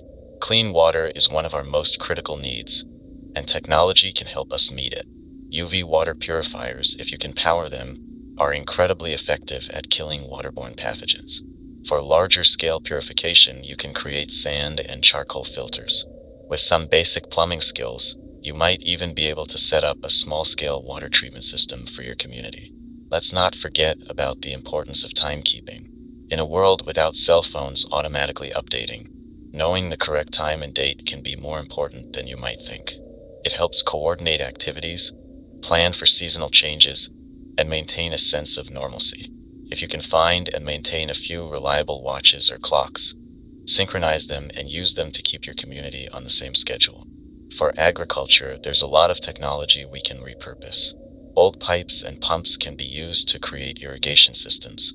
Greenhouse materials can help extend your growing season. Even old CDs or DVDs can be used as reflectors to increase light for your plants. Now, I want to touch on the importance of documentation. As we work to rebuild and repurpose technology, it's crucial that we record what we learn.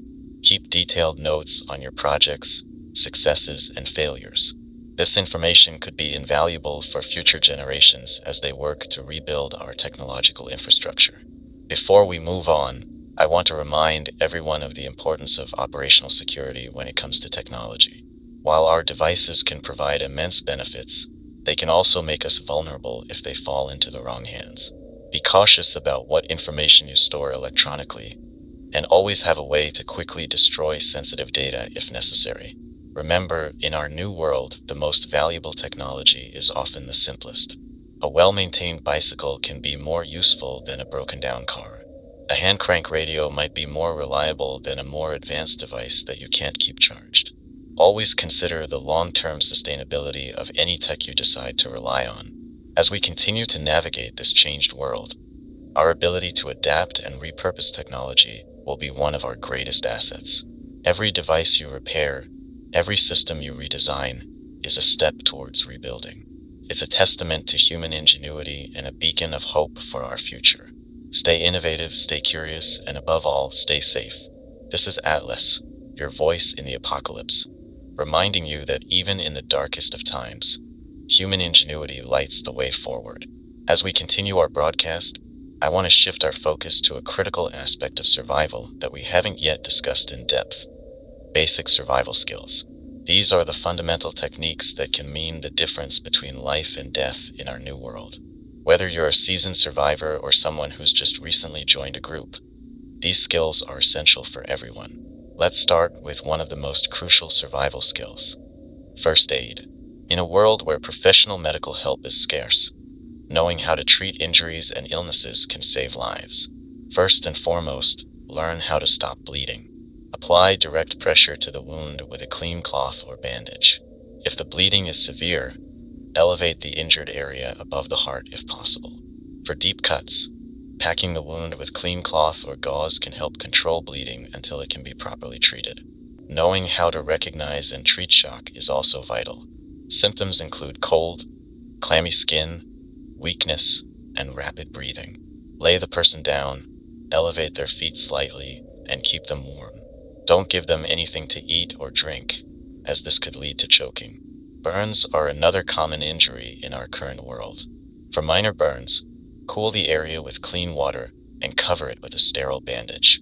For more severe burns, do not remove any clothing stuck to the burn, as this can cause further damage. Cover the area with a clean, dry cloth and seek help if possible. Fractures and sprains are also common. If you suspect a broken bone, immobilize the area. You can create a splint using any rigid material, such as a piece of wood or even a rolled-up newspaper. Pad the splint with soft material to prevent further injury, and secure it firmly but not so tight as to cut off circulation. Now, let's move on to another crucial survival skill: fire starting. Fire provides warmth, light, and the ability to purify water and cook food. It's also a powerful psychological comfort in our often dark world. Always carry multiple fire-starting tools. Lighters are great but can run out of fuel or fail. Matches are reliable but can be ruined by moisture. A ferrocerium rod, often called a fire steel, is an excellent backup. It creates sparks even when wet and can last for thousands of strikes. When starting a fire, begin with small, easily ignitable materials like dry grass, paper, or bark. Gradually add larger pieces of kindling, then small branches, and finally larger logs. Remember, fire needs fuel, heat, and oxygen. If your fire isn't catching, check that you have all three elements. In wet conditions, look for dry materials under logs or rocks, or in the crooks of trees. The inner bark of certain trees, like cedar or birch, can often be peeled off and used as tinder even in damp conditions. Water purification is another essential skill. In our current world, drinking untreated water can be deadly. Boiling is the most reliable method to make water safe. Bring water to a rolling boil for at least 1 minute or 3 minutes at higher altitudes. If you can't boil water, chemical purification tablets are a good alternative. In a pinch, you can use household bleach, about 8 drops per gallon of clear water. Let it stand for 30 minutes before drinking. You can also create a simple filtration system using layers of sand, gravel, and charcoal. While this won't remove all contaminants, it can significantly improve water quality, especially when combined with boiling or chemical treatment. Shelter building is another crucial skill. In many survival situations, exposure to the elements can be just as deadly as any other threat. The simplest emergency shelter is a lean-to. Find a long, sturdy branch and lean it against a tree or rock. Then layer smaller branches or debris against the support to create a wall. Cover this with leaves, grass, or any available materials to waterproof it as much as possible. If you have a tarp or plastic sheeting, you can create an A-frame shelter. Tie a rope between two trees and drape the tarp over it. Secure the edges to the ground using rocks or stakes. This creates a simple but effective shelter that can protect you from rain and wind. In snowy conditions, a snow cave can provide excellent insulation. Dig into a snowdrift or pile, creating a small entrance tunnel that leads to a larger chamber. The entrance should be lower than the sleeping area to trap warm air inside. Navigation is another key survival skill. In a world where GPS is no longer functional, knowing how to use a map and compass is invaluable. Always try to know your location and have a general idea of the surrounding area. Identifying landmarks can help you maintain your bearings. If you don't have a compass, you can use the sun to find direction. Remember, the sun rises in the east and sets in the west. At noon, the sun will be directly south in the northern hemisphere and directly north in the southern hemisphere. At night, you can use the stars for navigation. In the northern hemisphere, find the North Star by locating the Big Dipper. The two stars at the front edge of the Big Dipper's bowl point directly to the North Star. In the southern hemisphere, the Southern Cross constellation can be used to find south. Foraging is another important skill, but it comes with significant risks. Never eat a plant unless you are 100% certain of its identification. Many edible plants have toxic lookalikes, and a mistake can be fatal. Some generally safe and easy to identify edible plants include dandelions, chickweed, and clover. Berries can be a good food source, but be extremely cautious.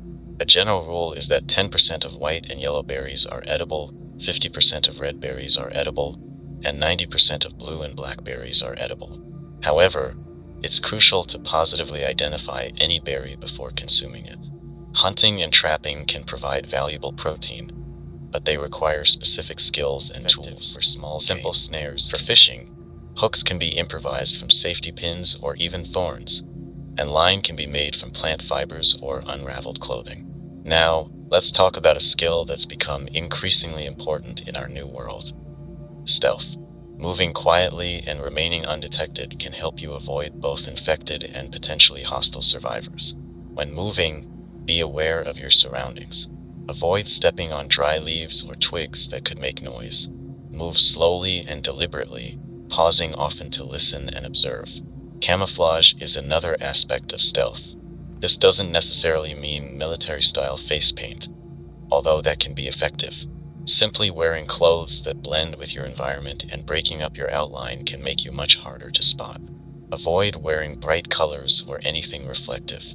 Another crucial skill is knot tying. A few basic knots can be incredibly useful in a variety of situations. The bowline creates a secure loop that won't slip or tighten under load, making it great for rescue situations or securing shelter. The taut line hitch is adjustable, perfect for tensioning guy lines on shelters. The clove hitch is quick to tie and untie, useful for securing a rope to a pole or tree. Physical fitness is often overlooked as a survival skill, but it's incredibly important. Regular exercise can improve your strength, endurance, and overall health, all of which are crucial for survival. Even in confined spaces, you can maintain fitness through bodyweight exercises like push-ups, squats, and sit-ups. Mental preparedness is just as important as physical skills. Cultivate a positive attitude and learn to manage stress. Meditation or deep breathing exercises can help calm your mind in tense situations. Remember, panic is often more dangerous than the situation itself. Improvisation is another key skill. Learning to use what's available to meet your needs is invaluable. A plastic bag can become a water container. A shoelace can be used for cordage. A soda can be turned into a cooking vessel or even a makeshift knife. Signaling for help is another important skill, although it's less frequently needed in our current world. 3 of anything, fires, whistle blasts, or flashes of light, is a universal distress signal. However, be cautious about drawing attention to yourself unless your certain help is near. Now, I want to stress the importance of practice. Reading about these skills or even listening to me talk about them is not enough. You need to practice them regularly. Set up drills in your community to practice first aid, fire starting, and shelter building. The more you practice, the more automatic these skills will become, which is crucial in high-stress situations. Remember, in our new world, your skills are your most valuable possession. They can't be stolen or lost, and they don't weigh anything to carry. Every skill you learn increases your chances of survival and your value to your community. Before we move on, I want to remind everyone of the importance of teamwork. While individual skills are crucial, working together effectively as a group is often what makes the difference between survival and disaster. Learn each other's strengths and weaknesses. Practice communicating clearly and working together under pressure. Stay safe, stay skilled, and keep learning. This is Atlas, your voice in the apocalypse, reminding you that knowledge truly is power, especially in our new world. As we continue our broadcast, I want to shift our focus to a topic that's becoming increasingly important as we establish more stable communities. Long-term planning for survivor groups. While day-to-day survival is still paramount, looking ahead and planning for the future is crucial for not just surviving, but thriving in our new world. First, let's talk about sustainable food production. We've discussed small-scale farming and foraging before, but for long-term survival, we need to think bigger. Establishing large-scale agricultural operations should be a priority for any sizable community. This means not just growing food, but also developing systems for seed saving, crop rotation, and soil management. Consider designating specific roles within your community for agricultural specialists. These individuals should focus on learning and implementing advanced farming techniques, experimenting with different crops, and finding ways to maximize yield with limited resources. Remember, the knowledge we're rebuilding now will be passed down to future generations. Water management is another critical aspect of long-term survival. Beyond just purification, we need to think about sustainable water sources. Rainwater collection systems can be a great supplement to natural water sources. For communities near rivers or lakes, consider setting up simple filtration systems that can provide a constant supply of clean water. In arid areas, water conservation becomes even more crucial.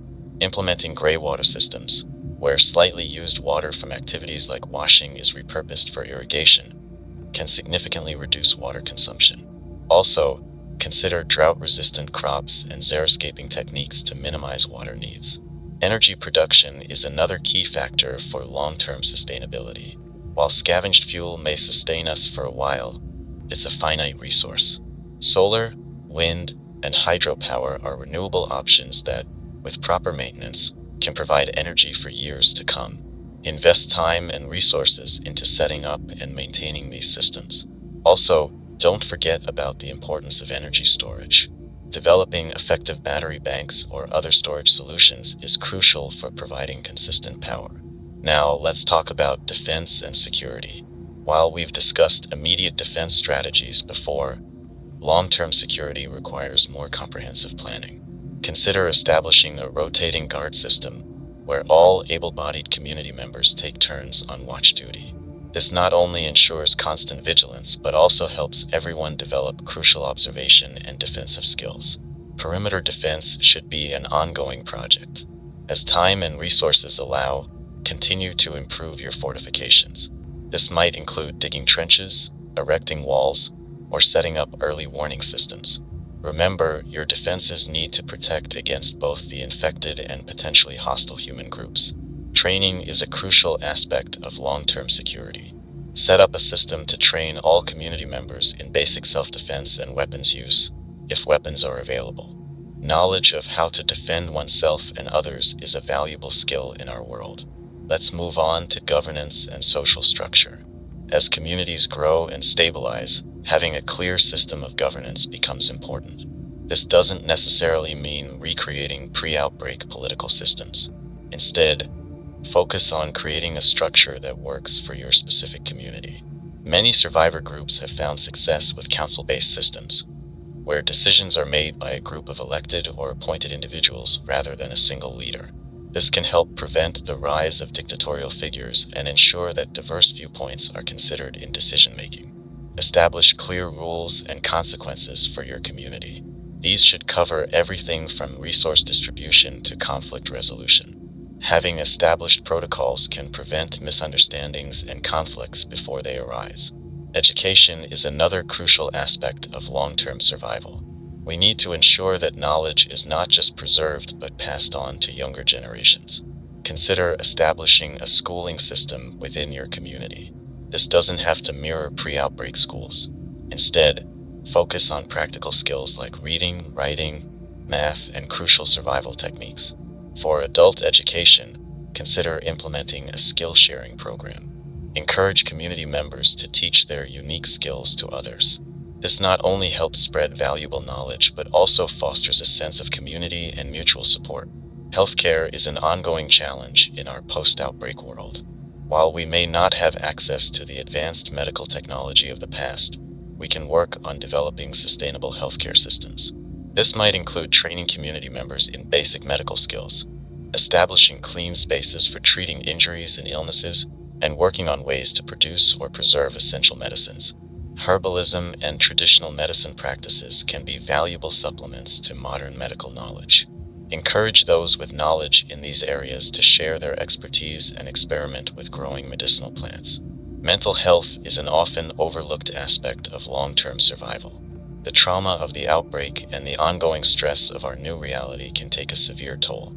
Consider implementing regular community activities that can help alleviate stress and build morale.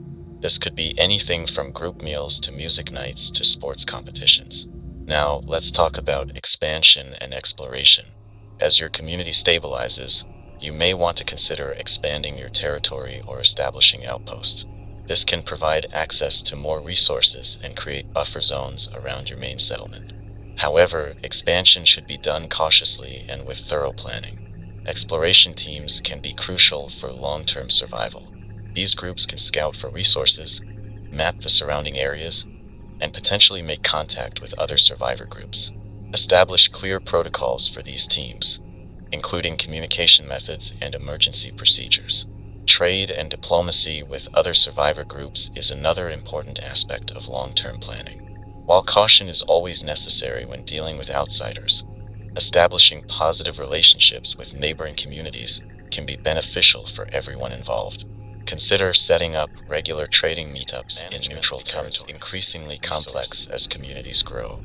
Implement systems for tracking supplies, rationing when necessary, and prioritizing resource allocation. It's crucial to maintain emergency reserves while also investing resources in projects that will improve long-term sustainability.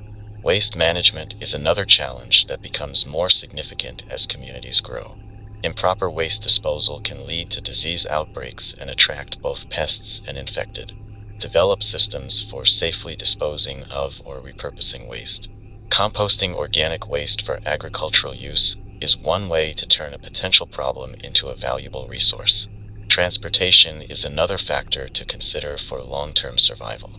While fuel is becoming scarce, maintaining some form of motorized transport can be crucial for scavenging runs, trade, and emergency situations. Consider converting vehicles to run on alternative fuels or investing in modes of transport that don't require fuel, like bicycles or horse-drawn carts.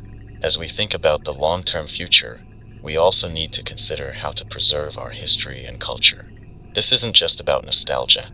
It's about maintaining our humanity and passing on crucial knowledge to future generations. Consider establishing a community library or museum where important books, artworks, and artifacts can be preserved. Encourage creative expression within your community. Art, music, storytelling. These aren't just luxuries. They're essential for maintaining morale and processing the traumatic experiences we've all been through. Plus, creating new culture helps us move forward rather than just dwelling on what we've lost. Now, I want to touch on a difficult but important topic: population management. As communities stabilize and potentially grow, decisions will need to be made about sustainable population levels. This might involve discussions about family planning or policies about accepting new members into the community. These are sensitive topics that need to be handled with care and consensus. Looking even further ahead, we should start thinking about how to rebuild larger scale infrastructure. While we may not have the resources now, having plans in place for things like road repair, large scale manufacturing, or even rudimentary communication networks can guide our long term efforts. Remember, every step we take towards building sustainable, thriving communities is a victory against the chaos that surrounds us. It's a testament to human resilience and ingenuity. We're not just surviving, we're laying the groundwork for a new civilization. As we wrap up this segment on long-term planning, I want to remind all of you that flexibility is key. No plan survives contact with reality unchanged. Be prepared to adapt your strategies as circumstances change. The ability to adjust and overcome new challenges is what has kept us alive so far, and it's what will allow us to thrive in the future.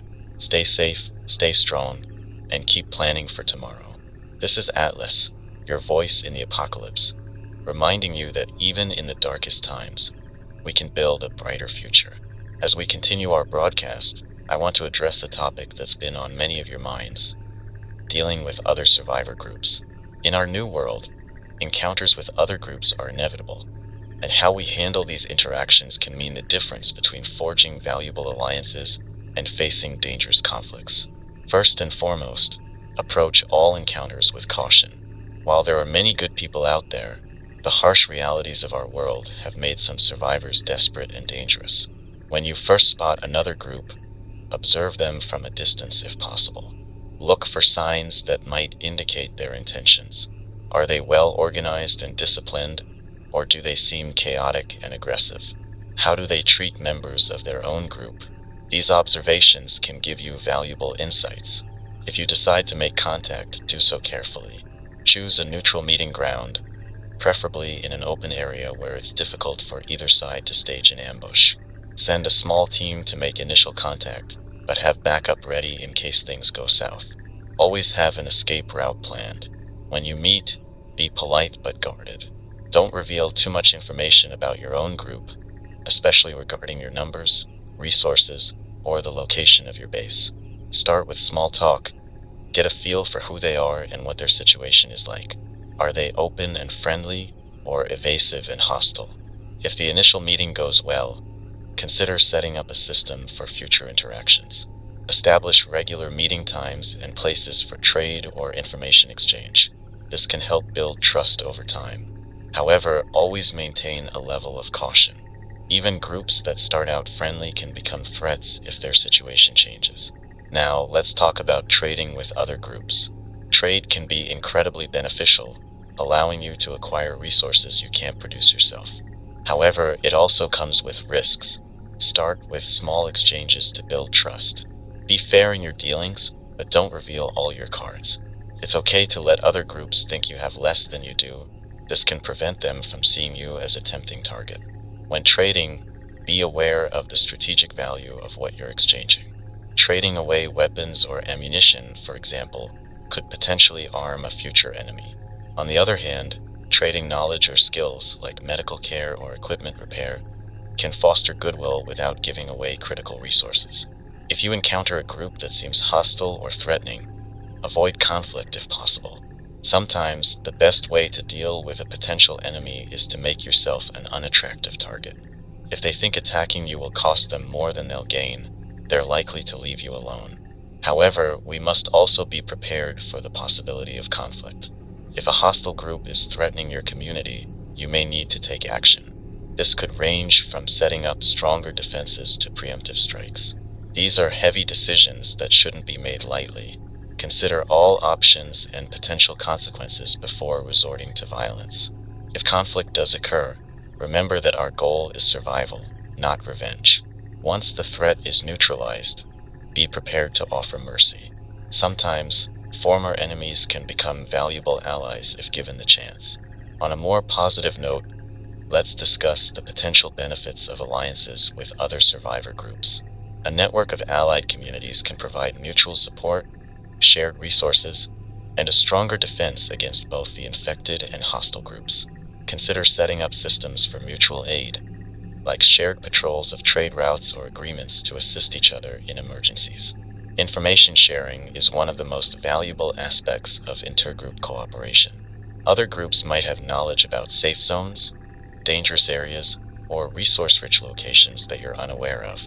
They might also have encountered different strains of the infected or developed new survival strategies. Regular meetings to exchange information can benefit everyone involved. However, be cautious about becoming too dependent on other groups. While cooperation is valuable, each community should strive to maintain its self-sufficiency as much as possible. The harsh reality is that alliances can break down, and you need to be prepared to stand on your own if necessary.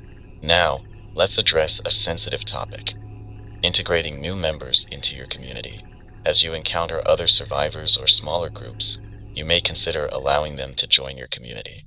This can bring in valuable skills and extra hands, but it also comes with risks. Develop a system for vetting potential new members. This might include a probationary period where they live and work with your community but aren't privy to sensitive information or critical resources.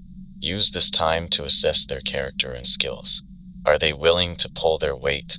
Do they work well with others? Do they respect your community's rules and values?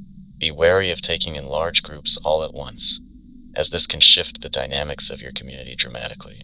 It's often easier to integrate individuals or small families over time. Remember, diversity can be a strength. People from different backgrounds bring different skills and perspectives that can help your community thrive. However, it's crucial to have a shared set of values and rules that everyone agrees to abide by. Let's talk about psychological tactics for dealing with other groups. Understanding human psychology can give you an edge in both friendly and hostile interactions. One key principle is reciprocity. If you do something positive for another group, they're more likely to feel obligated to return the favor. This can be a powerful tool for building alliances. Another important concept is the power of consistency. If you're consistent in your dealings with other groups, always following through on your promises and maintaining the same policies, you'll be seen as more trustworthy and predictable. This can make other groups more comfortable dealing with you. Understanding the concept of loss aversion can also be helpful. People tend to be more motivated by the fear of losing something than by the prospect of gaining something of equal value. When negotiating with other groups, framing things in terms of what they might lose by not cooperating can be more effective than focusing on what they might gain. Now, let's discuss how to handle encounters with groups that have radically different ideologies or ways of life. In our new world, you might encounter groups that have developed belief systems or social structures that seem strange or even disturbing to you. While it's important to stand firm on your own values, try to approach these situations with an open mind, but understanding navigate these interactions more effectively. If you encounter a group with practices you find unethical, you'll need to make difficult decisions about how to interact with them, if at all. Sometimes, maintaining a minimal trading relationship while avoiding deeper involvement might be the best course of action. In extreme cases, you might decide that a group's actions are so egregious that you need to actively oppose them. These are complex situations without easy answers.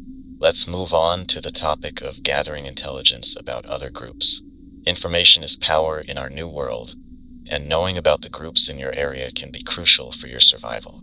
Consider setting up a network of scouts or informants who can gather information about other communities. This isn't about spying in the traditional sense, but rather about staying informed about potential threats or opportunities. Be particularly alert for any signs that a group might be preparing for aggressive action. Sudden increases in scavenging activity, unusual movements, or attempts to gather information about your defenses could all be warning signs. On the flip side, be aware that other groups are likely trying to gather information about you as well. Be cautious about what information you share, even with seemingly friendly groups. Consider feeding false information about your numbers or resources to potential threats. This kind of misinformation can be a powerful defensive tool. Now, let's talk about how to handle leadership changes in other groups. When a group you've been dealing with undergoes a change in leadership, it can dramatically alter your relationship with them. Be prepared to reassess and potentially renegotiate any agreements you had with the previous leadership. Keep a close eye on any shifts in the group's behavior or policies following a leadership change. Remember, in all your dealings with other groups, your primary responsibility is to the safety and well-being of your own community. While cooperation and alliance building can be incredibly beneficial, never let these relationships compromise the security of your people.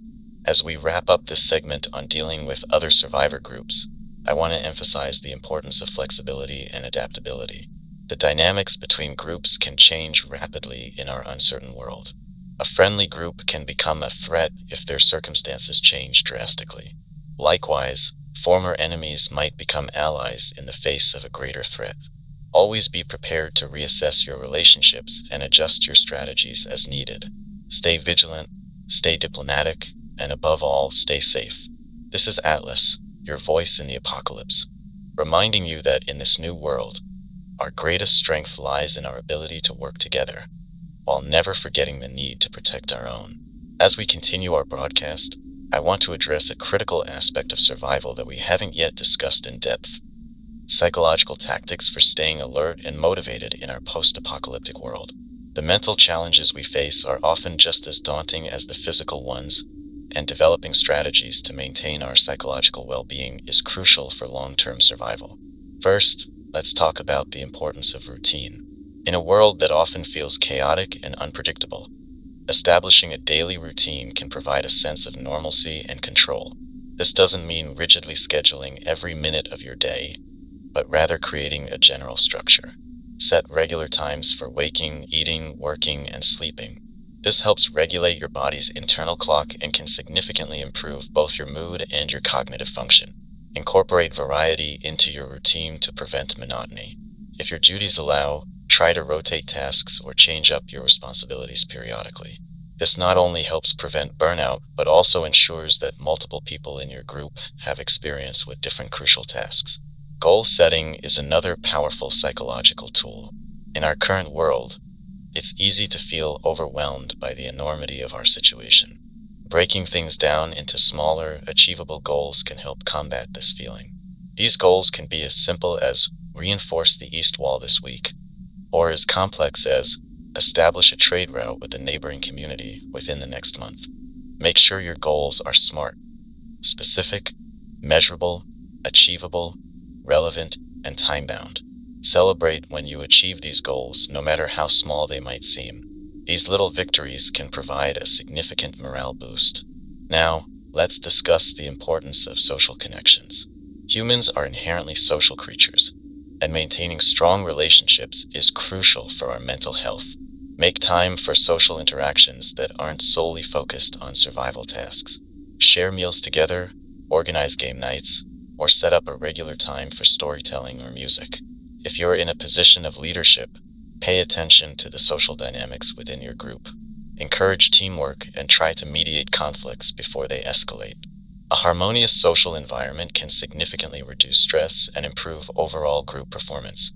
For those of you who might be on your own or in very small groups, finding ways to connect with others is even more crucial. If possible, try to establish regular communication with other survivors or groups, even if it's just through radio contact. Knowing that there are others out there, that you're not alone in this struggle, can be incredibly comforting. Let's talk about the power of mindfulness and meditation. These practices can be invaluable tools for managing stress and maintaining mental clarity. Mindfulness is simply the practice of being fully present in the moment, aware of your thoughts and feelings without getting caught up in them. This can help you respond more calmly and rationally to the many challenges we face. Meditation doesn't require any special equipment or location. Simply find a quiet spot, sit comfortably, and focus on your breath. Start with just a few minutes a day and gradually increase the duration as you become more comfortable with the practice. Regular meditation has been shown to reduce anxiety, improve focus, and even boost immune function. Physical exercise is another crucial component of maintaining mental health. Regular physical activity not only keeps you in shape for the physical demands of survival, but also releases endorphins, which can improve mood and reduce stress. Even in confined spaces, you can maintain fitness through bodyweight exercises like push-ups, squats, and sit-ups. If possible, try to exercise outdoors. Exposure to natural light helps regulate your circadian rhythm and can improve sleep quality. Just remember to stay alert, and follow proper security protocols when outside your safe zone. Now, let's address a difficult but important topic: dealing with grief and loss. In our post-apocalyptic world, we've all experienced profound losses. It's crucial to allow yourself and others the space to grieve. Suppressing these emotions can lead to long-term psychological damage. Create memorials or rituals to honor those you've lost. This can be as simple as sharing stories about them or as elaborate as creating a dedicated memorial space. These practices not only help process grief, but also keep the memories of loved ones alive. For those struggling with persistent feelings of depression or anxiety, peer support groups can be incredibly helpful. Sharing your experiences with others who understand can provide comfort and practical coping strategies. If you have anyone in your group with mental health training, consider setting up regular counseling sessions. Let's talk about the importance of maintaining hope. In our current world, it's easy to fall into despair. But hope isn't just a feel-good emotion, it's a survival tool. It gives us the strength to keep going when things get tough. Focus on the progress you've made, no matter how small. Celebrate the fact that you've survived, that you're finding ways to rebuild. One way to maintain hope is to think about the future. What kind of world do you want to build? What skills or knowledge do you want to pass on to the next generation? Having a vision for the future, even if it seems distant, can provide a sense of purpose and direction. Now, let's discuss strategies for staying mentally sharp. Our brains, like our bodies, need regular exercise to stay in top condition. Engage in activities that challenge your mind. This could be solving puzzles, playing strategy games, or learning new skills. If you have access to books, reading is an excellent way to keep your mind active and escape from the stresses of our daily reality for a while.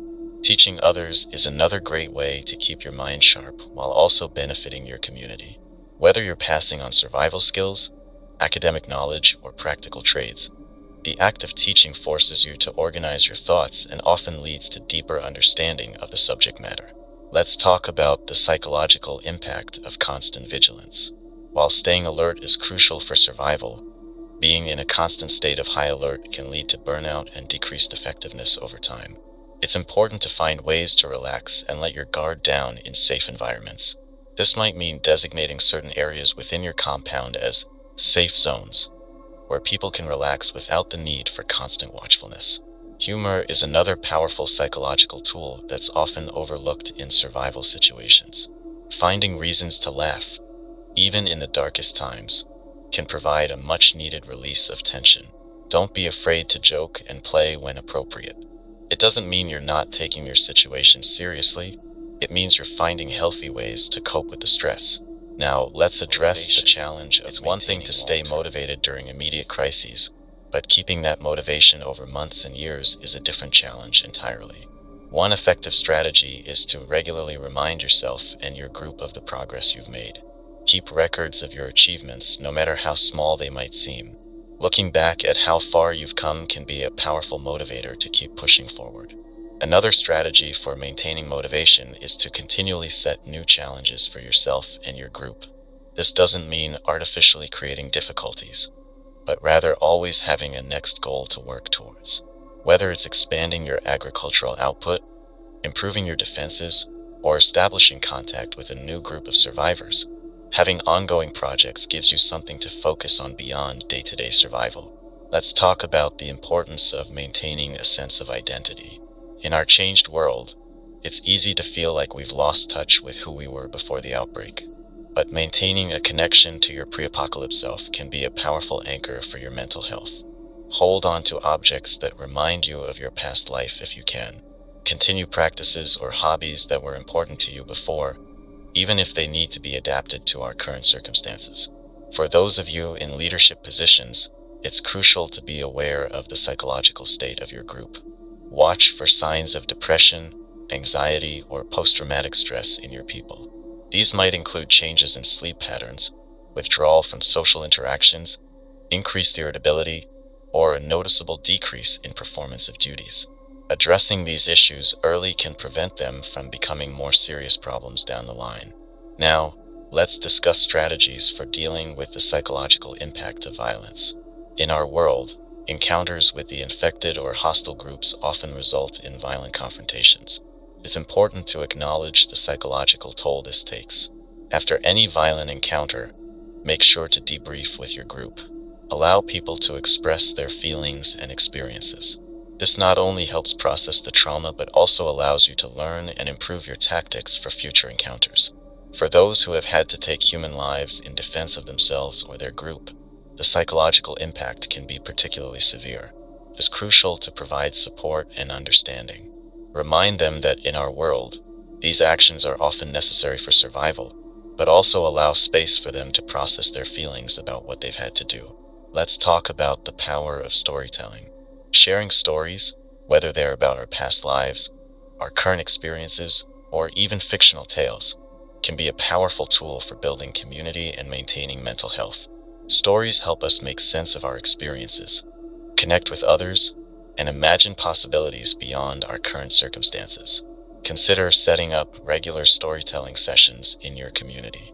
As we near the end of this segment on psychological tactics, I want to emphasize the importance of self-care. In our constant struggle for survival, it's easy to neglect our own needs. But taking care of your mental health isn't selfish, it's necessary. You can't effectively care for others or contribute to your community if you're burnt out or struggling with unaddressed psychological issues.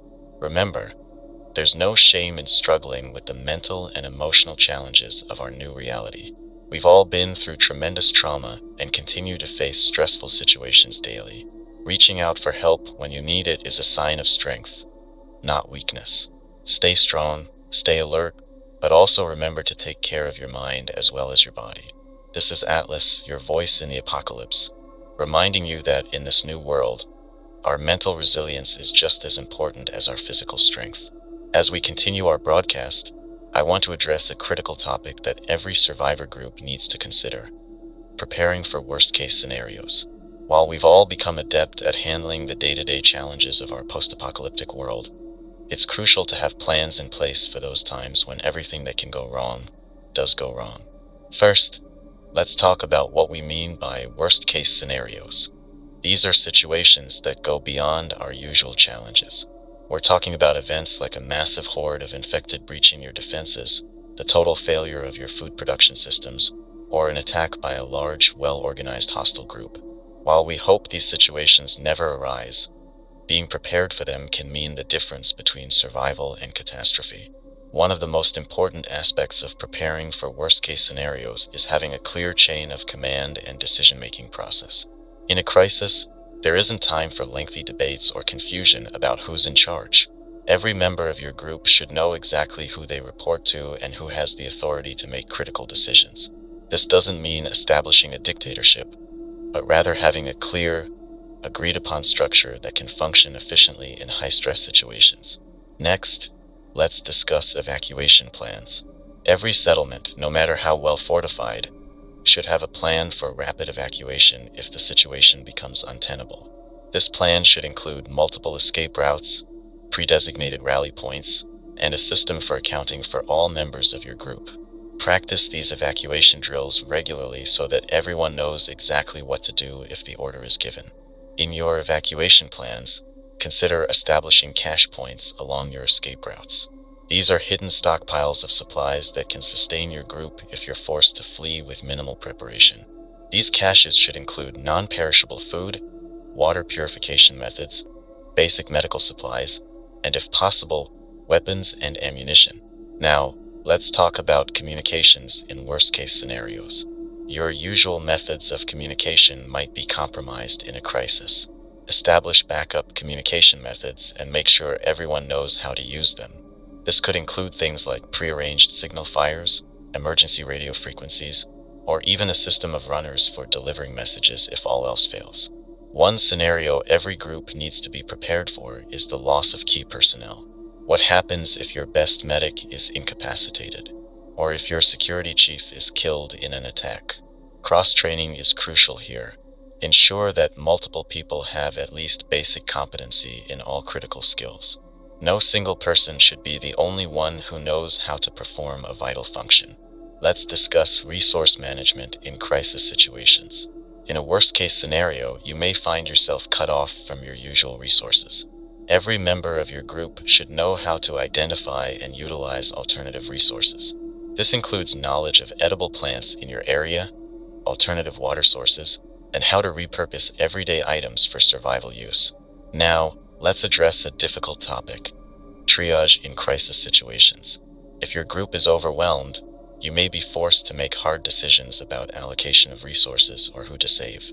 While we hope it never comes to this, having pre-established guidelines for these situations can prevent paralysis in the moment and ensure that decisions are made as fairly and rationally as possible.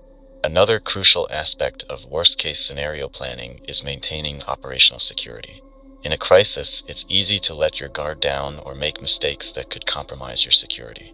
Establish protocols for maintaining secrecy even in chaotic situations. This includes things like destroying sensitive documents if you're forced to evacuate, or having prearranged code words to verify the identity of group members.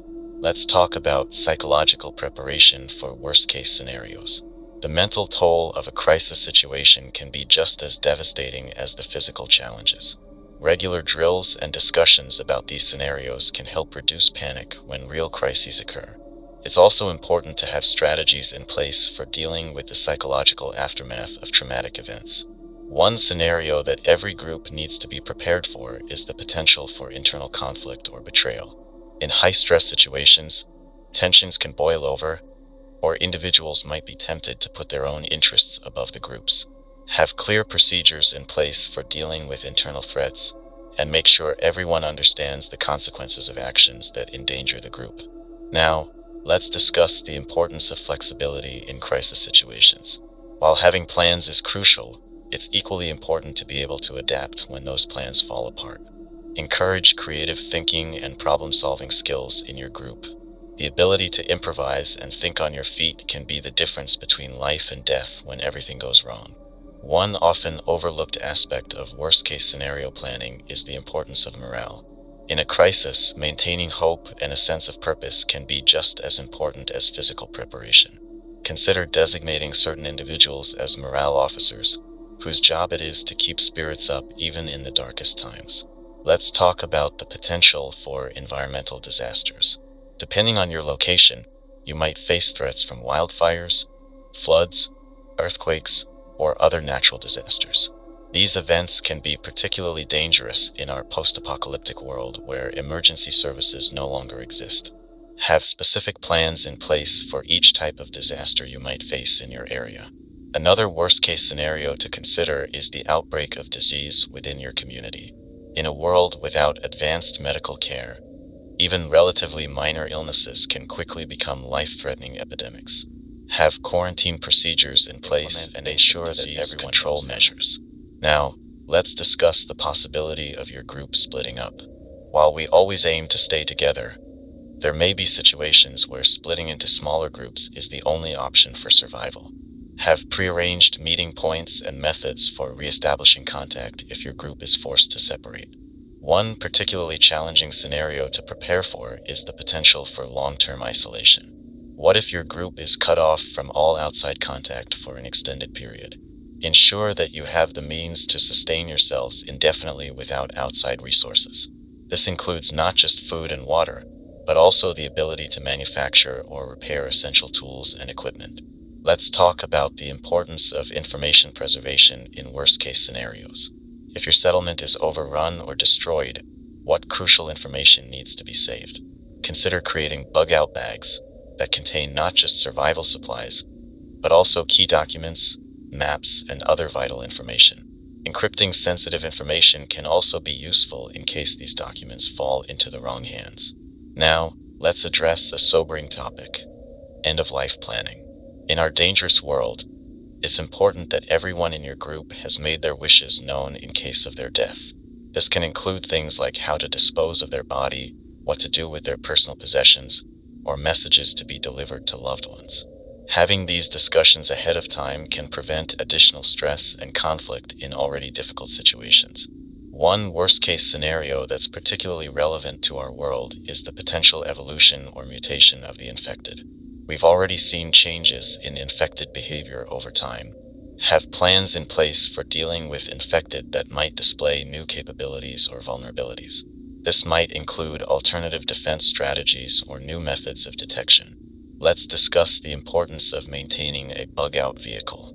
If you have access to a vehicle, keep it in good repair and always fueled up.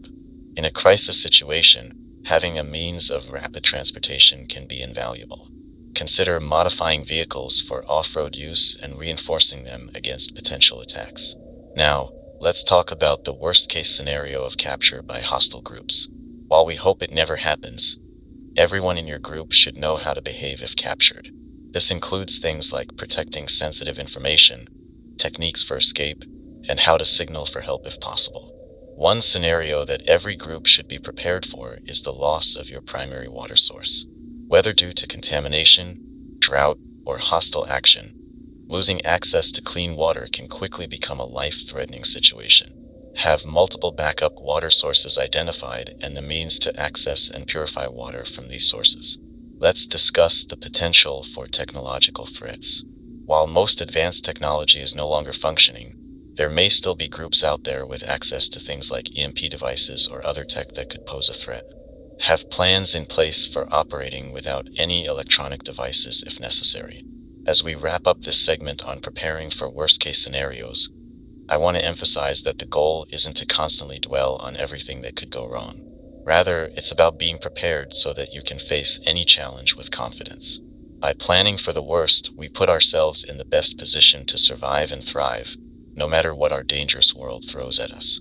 Remember, in crisis situations, knowledge and preparation are your best weapons. Stay alert, stay prepared, and above all, never lose hope. This is Atlas, your voice in the apocalypse, reminding you that even in the darkest times, human ingenuity and resilience can light the way forward. As we reach the final segment of our broadcast, I want to take a moment to reflect on our journey and look towards the future. We've covered a vast array of topics, from basic survival skills to complex community planning, and now it's time to consider what lies ahead for humanity in this changed world. First, let's recap some of the key points we've discussed throughout this broadcast. We've talked about the importance of sustainable food production, water management, and energy generation. We've covered strategies for defense against both the infected and hostile human groups. We've discussed the critical nature of maintaining mental health and community cohesion in our challenging environment. And we've explored ways to preserve knowledge and rebuild some semblance of the civilization we once knew. All of these topics point towards one overarching theme: resilience. The human spirit has proven to be incredibly resilient in the face of this apocalyptic event. Despite the overwhelming odds, despite the loss of so much that we held dear, we have survived. Not only survived, but in many cases, found ways to adapt and even thrive in this new reality. Looking ahead, I believe we're at a crucial juncture in our post-apocalyptic journey. The immediate shock of the outbreak has passed. Those of us who have made it this far have developed the skills and systems necessary for day-to-day survival. Now, we must turn our attention to the longer-term future of our species. One of the most pressing questions we face is how to rebuild larger-scale societies. While small, self-sufficient communities have been our salvation in the immediate aftermath of the outbreak, they may not be sustainable in the long term.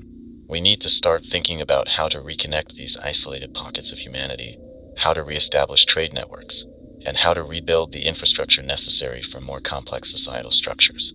This brings us to the question of governance. What form should leadership take in our new world? The old systems of government were swept away in the chaos of the outbreak. Now, we have the opportunity and the responsibility to create new systems that are better suited to our current reality. We need to find a balance between the need for quick, decisive action in dangerous situations and the importance of fair, representative decision-making. Another crucial aspect of our future is the preservation and advancement of knowledge. We've lost so much in the outbreak, not just in terms of human lives, but also in terms of scientific understanding, technological capabilities, and cultural heritage.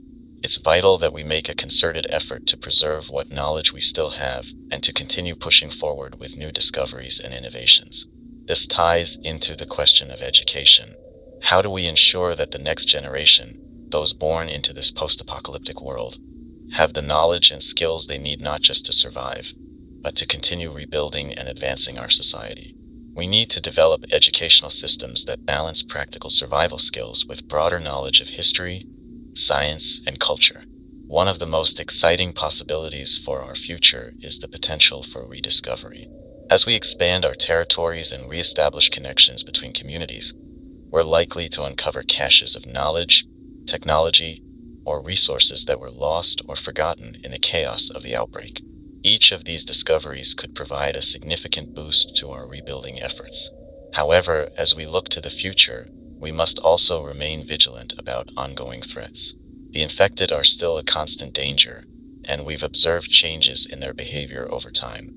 We need to continue studying them, understanding how they're evolving, and developing new strategies to combat them. There's also the ever-present risk of conflict between human groups as resources become scarcer and territories expand.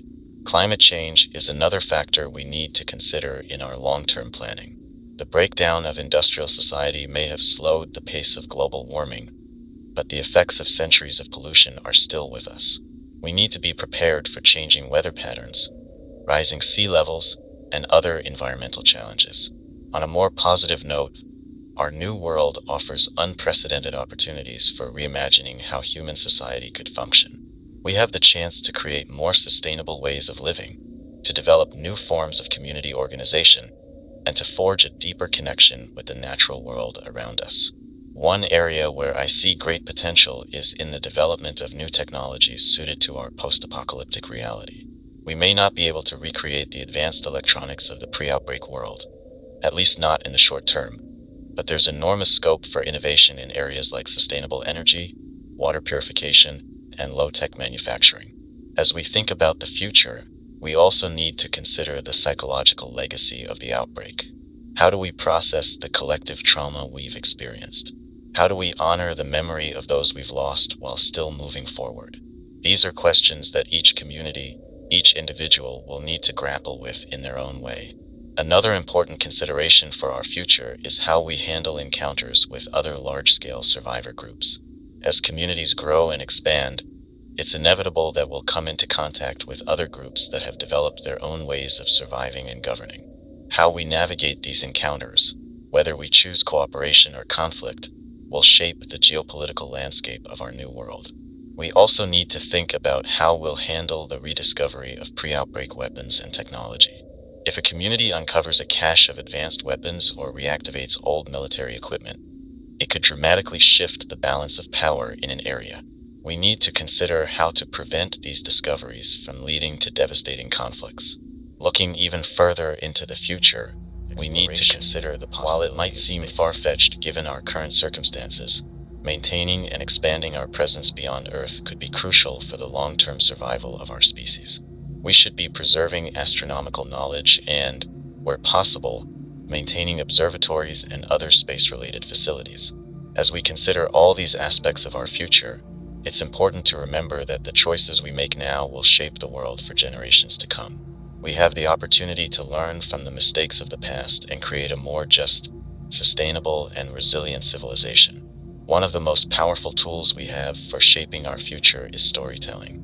The narratives we create about our experiences, about the outbreak and its aftermath, will influence how future generations understand this pivotal moment in human history. We need to be mindful of the stories we tell and the values we embed in them. As we look to the future, we must also consider the ethical implications of our actions. In our struggle to survive, it's easy to focus solely on immediate needs and forget about larger moral considerations. But as we rebuild, we have the chance to create a society that's not just physically sustainable, but morally sound as well. Before we conclude, I want to address something that I know is on many of your minds: the possibility of a cure for the zombie virus. While we don't have any concrete information about ongoing research, we can't discount the possibility that somewhere, somehow, scientists are working on a solution. If a cure is developed, it would dramatically reshape our world and force us to grapple with complex questions about how to administer it and how to reintegrate the cured infected into society. As we wrap up this broadcast, I want to leave you with a message of hope. Despite all the challenges we face, Despite the losses we've endured, humanity has shown incredible resilience and adaptability. We've survived the unthinkable, and now we have the opportunity to build something new, something perhaps even better than what came before. Remember, every day that we survive, every child born into our new world, every seed planted, every new discovery made, is a victory. We are the architects of our future, and together, we can create a world that honors the memory of what we've lost while embracing the potential of what we can become.